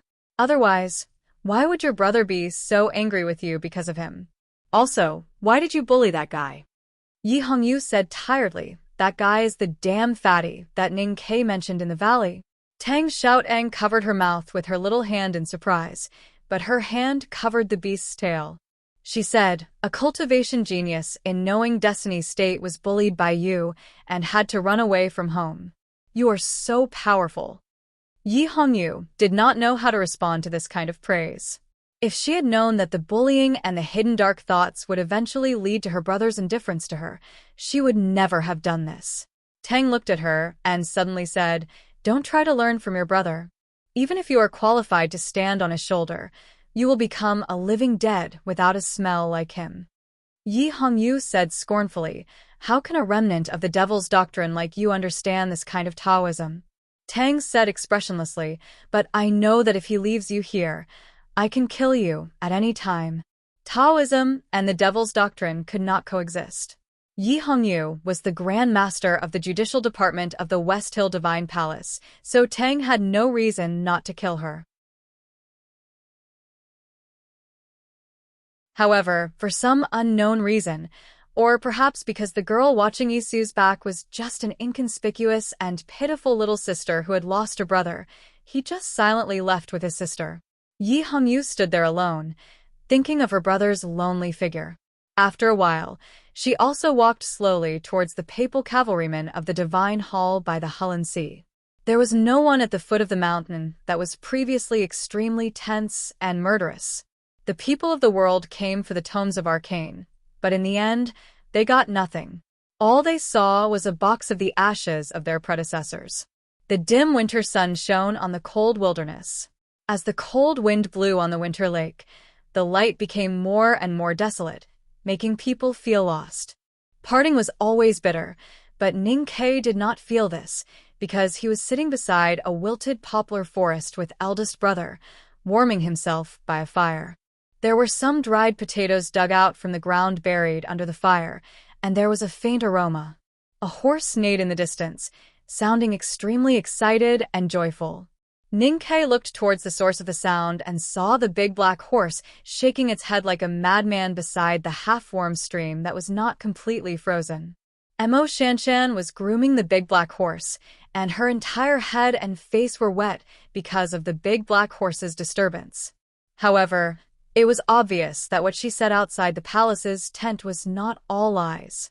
She really liked Ning Kei's big black horse, so she was not angry. Instead, she giggled and showed a rare girlish expression. "Eldest brother, you are really admirable. You actually found this silly horse in such a large wilderness and even drove it all the way from the north to here. How can it listen to you?" Ning Kei looked at the scholar beside the fire, and his eyes revealed an irrepressible expression of shock and admiration.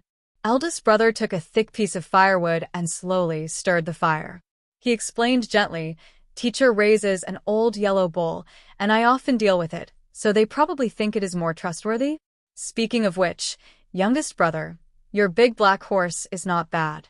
In the future, if that yellow bull returns to the back of the mountain to retire, it may be able to pull teacher's carriage." Ning Kei scratched his head and suddenly asked, "Eldest brother, you are a very great person. Although the two guys we met just now were not as great as you, they are also very great people. So there is a problem that I have been thinking about." Eldest brother looked up at him and asked curiously, "What problem?" "How can people like Yi Su, the successor of Jisho Abbey, be so stubborn as to believe that the Ming hand scroll of the Tomes of Arcane is in the iron box? Tang is the successor of the Devil's Doctrine. Why does he also believe it? If people like them are sure that the Ming hand scroll of the Tomes of Arcane will definitely appear here, then why has no one found it?" Ning Kei looked at eldest brother and asked seriously, "Where is the Tomes of Arcane?" Running to the airport immediately. Tears in my eyes. The plane actually landed at Rainbow Bridge, but the hotel is in Zhangjiang. My comrade on the subway, I will be with you for a long time again. My comrade on dinner, I will not see you for a long time again. To be continued. If you like this work, please come to Chidian.com to vote for me. Your support is my greatest motivation.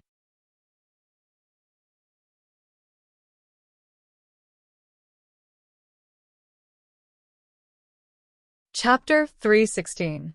Maybe it was because Shanshan's little hand was too comfortable, or eldest brother of the academy had said that he would replace the old yellow bull and pull the carriage for an old man.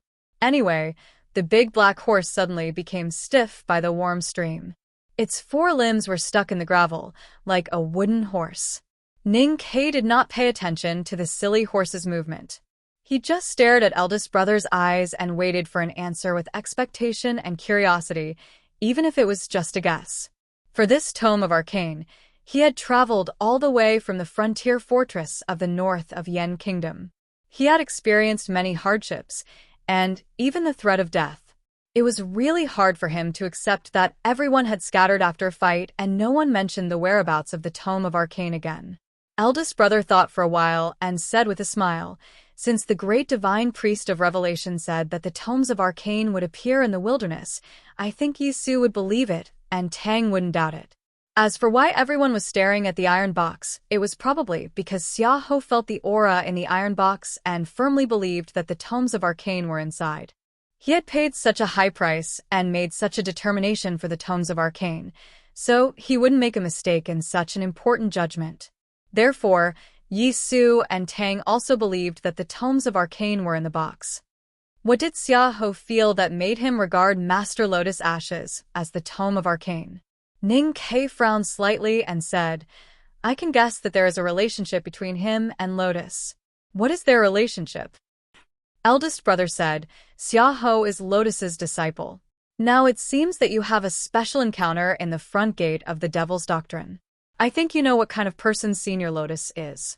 Xia Ho betrayed the Devil's Doctrine, and I'm afraid that Lotus will come back to him every night to make trouble. This is the so-called Heart Devil." Ning Kei was silent for a moment and suddenly said with emotion, "Is there anything that you don't know, senior brother?" "Of course there are many." Even the headmaster of the academy admitted that there are many things that he did not understand, not to mention us disciples. "Younger brother, you must know that no one in the world is born with knowledge." Speaking of this, eldest brother suddenly froze and looked at his face and laughed.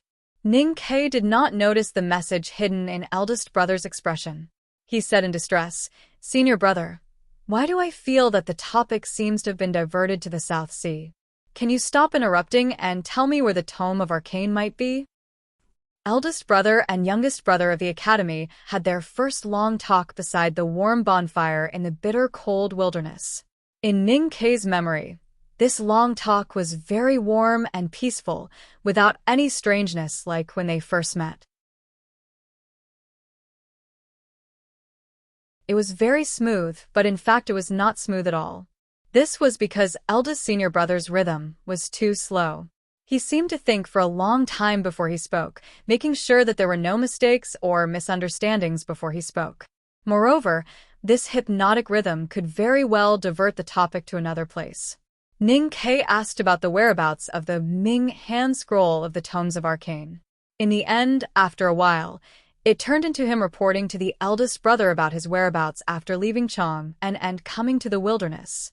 From the academy students in the Blue Water Battalion to the girls from the Great River Kingdom by the Warm Stream, from the attack of the horse gang controlled by Xiaoho to the bullying in the palace, from the night of killing the Psyche Master Lin Ling of the Northeast Border Military, to the sniping of Prince Longqing and the bloody battle with the Tao Addict, to entering the front gate of the Devil's Doctrine and encountering the mottled sword marks left by youngest uncle and the ghost, like old monk among the bones and corpses. Eldest brother maintained a calm expression throughout the narration. Even when he heard about the Howren sword style left by youngest uncle in the world, he only sighed with emotion. Only when he heard that Ning Kei met Master Lotus in the front gate of the Devil's Doctrine did his expression change a little. Eldest brother looked at Ning Kei sincerely and said, I didn't know that the confinement array made by youngest uncle's sword style was so powerful. Even the headmaster didn't know that Senior Lotus was still alive. If he knew, I wouldn't have dared to let you enter the front gate alone. I wanted to let you cultivate and sharpen your skills, but I didn't expect you to encounter so many dangers. Youngest brother, I'm really sorry. At this moment, Ning Kei finally confirmed that this trip to the wilderness was arranged by the academy.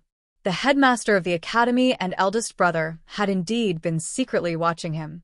However, it was obvious that the seemingly omnipotent and omniscient teacher and eldest brother, who was so strong that no one dared to challenge by the bonfire, were not really omniscient. At least they didn't know that there was a Master Lotus hidden in the front gate of the Devil's Doctrine, who could draw out Xiaoho's inner demons even if he was turned into ashes. Thinking of the dangerous encounter beside the pile of bones and the ghost-like old monk who lowered his head and gnawed on the girl's flesh, Ning Kei couldn't help but burst into tears. He said with grief and anger, Eldest brother, you are too irresponsible. I'm sorry. I was busy picking up those things in the snow-capped peak and didn't expect it. Eldest brother lowered his head in shame and took out 4 black iron arrows from somewhere in his right hand and handed them over. Ning Kei took the 4 iron arrows and touched the fine and complicated Fu characters on them with his fingers. He gasped in shock. After comprehending Tao and breaking the realm by the Daming Lake, he had shot a total of 4 primordial 13 arrows in order to kill Prince Longqing and deal with the Tao Addict, Yi Hongyu. The 4 talisman arrows either pierced through Prince Longqing's chest and went deep into the snow cliff, or brushed past Yi Hongyu's shoulder and disappeared into the clouds. He had thought that he would never be able to find them again in this life. He felt regretful when he thought of the hard work of his senior brothers and sisters in the back mountain of the academy. But now they were all back in his hands. Eldest brother, how did he know where the 4 talisman arrows were, and how did he pick them up? These arrows are good. How many younger brothers in the back mountain contributed? Eldest brother looked at the talisman arrows in his hand and asked, all the senior brothers and sisters have done their best. Ning Kei thought that those guys who played the zither, played chess, and admired the flowers also came to the lake to cheer for him. Did they contribute? Eldest brother felt a little regretful and said, it's a pity that I wasn't there at that time. Maybe the arrows could be better. Ning Kei was born to take advantage of the situation and move closer to eldest brother. He showed a sincere expression and said seriously, then let's try again when we return to Chang'an. Eldest brother was startled and then said honestly, okay. Ning Ke knew that eldest brother must have seen through his intention, but he did not expose it. He did not even tease him, and just agreed. In the face of such sincerity, Ning Ke actually felt a little shy, which was rare. Speaking of which, the calligraphy addict is really nice to you. Eldest brother, why are you talking about this? You should thank her. I know. Eldest brother dug out a few sweet potatoes from the ashes under the fire with a branch and said, "Eat them. They are very fragrant. Leave these two for the calligraphy addict and your big black horse. Don't touch them." Ning Ke reached out to touch the sweet potato and was almost scalded. He was a little angry and said, "It's okay to leave one for Shanshan, but how can the big black horse be qualified to eat it?" Eldest brother was not used to his words. He thought that whether it was the big yellow bull raised by the headmaster of academy or the big white goose raised by Jun Mo, they usually ate with everyone. Why couldn't the big black horse raised by youngest brother? He shook his head and said, "Speaking of which, when I first entered the mountain when I was a child, I refused to eat meat because I always felt that everything has a spirit." Later, I was beaten by my teacher with a stick and saw the yellow bull eating meat, so I was forced to come here. Ning Ke listened to eldest brother's long-winded memories while fighting with a hot sweet potato. He suddenly came to his senses and raised his head, shouting angrily, "Senior brother, why did you change the topic again?" Eldest brother looked at him blankly and asked, "What did I change the topic?" If Xiahou mistakenly thought that the iron box was the tomes of arcane because of Lotus, then what about Tang and Yisu? Tang did not come for the tomes of arcane. He wanted to kill Xiahou and clean up the devil's doctrine. What about Yisu? Ning Ke asked. Eldest brother scratched his head and said with some uncertainty, "It seems that he came for me." Ning Ke shook his head after a moment of silence and said, "It's not that simple." The great divine priest of Revelation said that the Barcane would appear at the front gate of the Devil's Doctrine, north of the Hulun Sea. Since these super-mundane people came here, they must believe the great divine priest of Revelation's words. What good does the great divine priest of Revelation do for him and the divine hall by making such an untrue oracle? He looked up at eldest brother and said, "Then where is the tomes of arcane?" Eldest brother looked at him and kept silent for a long time. Then he asked, "Do you really want to know?" Ning Ke said, "Everyone in the world wants to know." Eldest brother said, "But even if you know, how can it help you?" Ning Ke stared at him and said seriously, "Senior brother, do you know that curiosity can kill a cat?" Eldest brother shook his head and said seriously, I really don't know." Then he looked up at the gray winter sky of the wilderness and said curiously, "In fact, I have never understood why the great divine priest of Revelation would make such an oracle. Now that I think about it, is it also some kind of lucky chance to have a curious younger brother?"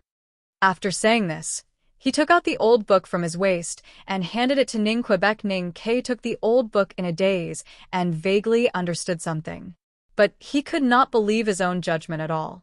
He looked down at the ordinary cover of the old book in his hand. After a long silence, he finally plucked up the courage to open the first page. His fingers were trembling because of nervousness and excitement, and the pages were flipped noisily. It was like the sound of water that once sounded by the pool on the mountainside of the snow-capped peak. This world did not know much about eldest brother of the academy. They only knew that the scholar in an old coat and shabby shoes always looked very clean no matter how much dust was on him. They only knew that the scholar was calm and happy. He loved to linger by the mountain stream and pool. He always had a water ladle tied to his waist. When he was thirsty, he would drink from it. He always held a book in his hand and often read it. No one knew that the book in the scholar's hand was the Tomes of Arcane.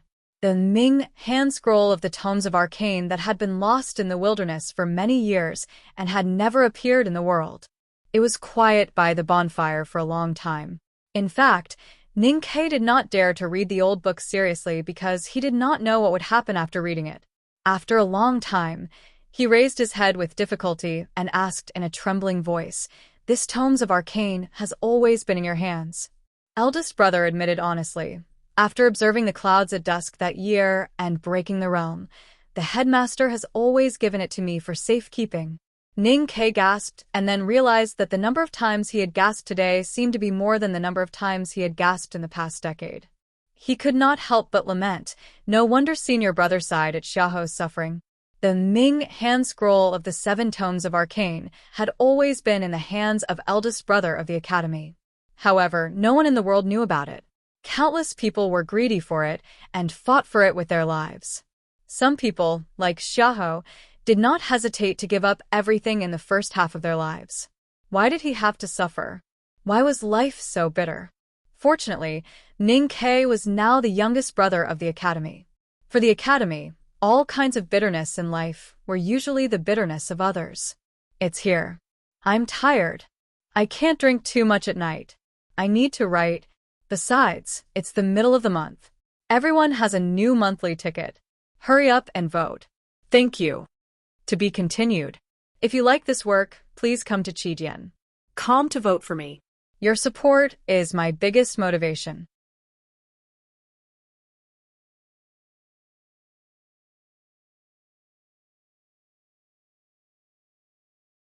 Chapter 317. When Ning Ke gently opened the old book by the bonfire, an aura slowly emerged from the yellowish paper. This aura was calm and serene, as if it did not belong to the human world. In a flash, it floated up to the sky, as if it was going to disperse into the winter clouds and never return to the page. Because this aura was too calm and tranquil, it couldn't repel anything in the winter wilderness. However, it didn't fuse with anything, not even those soft cloud threads. This was not resistance or rejection, but rather it maintained its silent nature and didn't even want to come into contact with it. Without contact, there would naturally be no mutual effect. It was still the quiet winter clouds and the frost forest in the wilderness. Even the cultivator with the most powerful psyche power in the world could not discover the aura emitted by this book. However, the sky could. Because the blue or gray sky was a mirror, an omnipresent mirror that belonged to Haotian. Therefore, it could clearly reflect the appearance of the aura. The low-hanging clouds in the winter sky were like old cotton mattresses that had absorbed enough water. After the Ming hand scroll of the tomes of arcane was opened, they quickly reacted. The thick clouds twisted and tore violently. Then, they entangled and swallowed each other. In the end, they separated from each other and turned into countless independent clouds. Among the tens of thousands of clouds, the distant blue sky was revealed. It was because of this background that these clouds had a clear sense of suspension and became countless silent stones floating in the air. Ning Ke looked up at the cloud stones in the sky and thought of the hundreds of millions of jagged rocks in the Great Blockage Formation outside the front gate of the Devil's Doctrine. He seemed to understand and feel something in his heart. He sighed with emotion and remained silent. Somewhere in the black wilderness, Yi Su was looking at the sky and observing the clouds. His hands were behind his back, as if he had already grasped the thin wooden sword. His head was raised high, as if he had already leaned against the thin wooden sword. His clothes were very thin, as if they would flutter with the cold wind in the wilderness. The expression on his face was also very thin. It was a kind of thinness formed by a kind of self-deprecating indifference. Another place in the black wilderness. Dun was also looking up at the sky and observing the clouds. His hands were hanging by his side, tightly gripping them like 2 firm stones. His head was raised high, like a boulder on the edge of a cliff that was about to fall. His fur coat was very thick. No matter how the cold wind blew on the wilderness, it did not leave a trace. The expression on his face was also very sincere. It was a kind of calmness formed from understanding the truth. Another black wasteland. Xiaoho gently lifted the reins and slowly raised his right hand, signaling the dark armored cavalry around him to stop. Then, he raised his head to look at the tens of thousands of clouds in the sky that looked like suspended rocks. He could not help but recall the mountain gate that he could see day and night many years ago. He thought of many things, and a few traces of pain flashed across his steely face. At this moment, there were many people in the wilderness. They did not have the ability to come into contact with the tranquil aura that leaked out from the tones of arcane, but they could see the strange phenomenon in the sky. They could see the independent clusters of clouds that did not merge with the heaven and earth. So they were shocked and then silent. The oracle of the great divine priest of revelation was true. The Ming hand scroll of the tomes of arcane appeared in the wilderness. Regrettably, people could only look at the sky and observe the clouds to know that the tomes of arcane had appeared, but they did not know where in the wilderness the tomes of arcane had appeared. Senior brother, since the tomes of arcane are in your hands, why didn't you tell them before? They didn't ask me, and I really didn't want to tell them. That makes sense. You can't tell anyone except the people of the academy. Yes, if I told them, they would definitely come to rob me. I don't want to fight with them. I've said that I'm not good at fighting. Xiaohou and the others are very strong. It's very hard to defeat them. Ning Ke noticed that eldest brother did not say it was very hard, but just hard. He could not help but laugh after being startled. Youngest brother, what are you laughing at? Nothing. I just think that eldest brother is really a wonderful person. Oh. What's so wonderful about it? Everything is wonderful. Well, I don't really understand this sentence. Eldest brother? Youngest brother? How do we close this tomes of arcane? We can't always leave it open. The reaction of the sky is so strong. What if someone really finds the traces and chases after us? There are usually 3 steps to close the tomes. First, eldest brother. Youngest brother? There's something strange about this tomes of arcane. I took a look at it, and my sense of perception was so shocked that I want to vomit blood. That's why I want to close it. Now that I'm talking to you, I feel like vomiting blood even more. So, can I trouble you to help me? Oh, I see. Eldest brother? Youngest brother? Why don't you talk? Didn't you ask me to help? When Jun Mo was young, he got angry easily when I talked to him. At that time, he was like you just now, saying that he wanted to vomit blood. The so-called help, of course, is to shut up. I'm talking about the book. Of course, I'll remember the precautions when talking to you in the future. Oh, I see. A hand reached out from the reddish firelight. It was eldest brother's hand. The cover of the old book was extremely heavy for Ning Ke, and it was mixed with infinite pressure. Just a glance at it would make his sense of perception shake and break.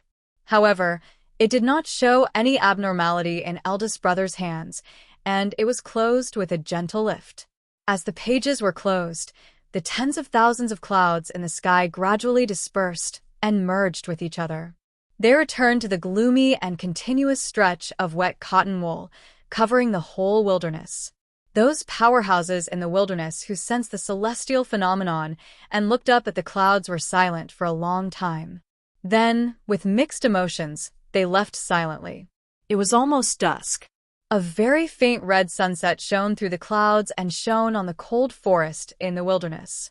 The warm stream, which was like a young girl's hair, reflected countless golden threads. The big black horse jumped like a clumsy monster sparrow by the stream.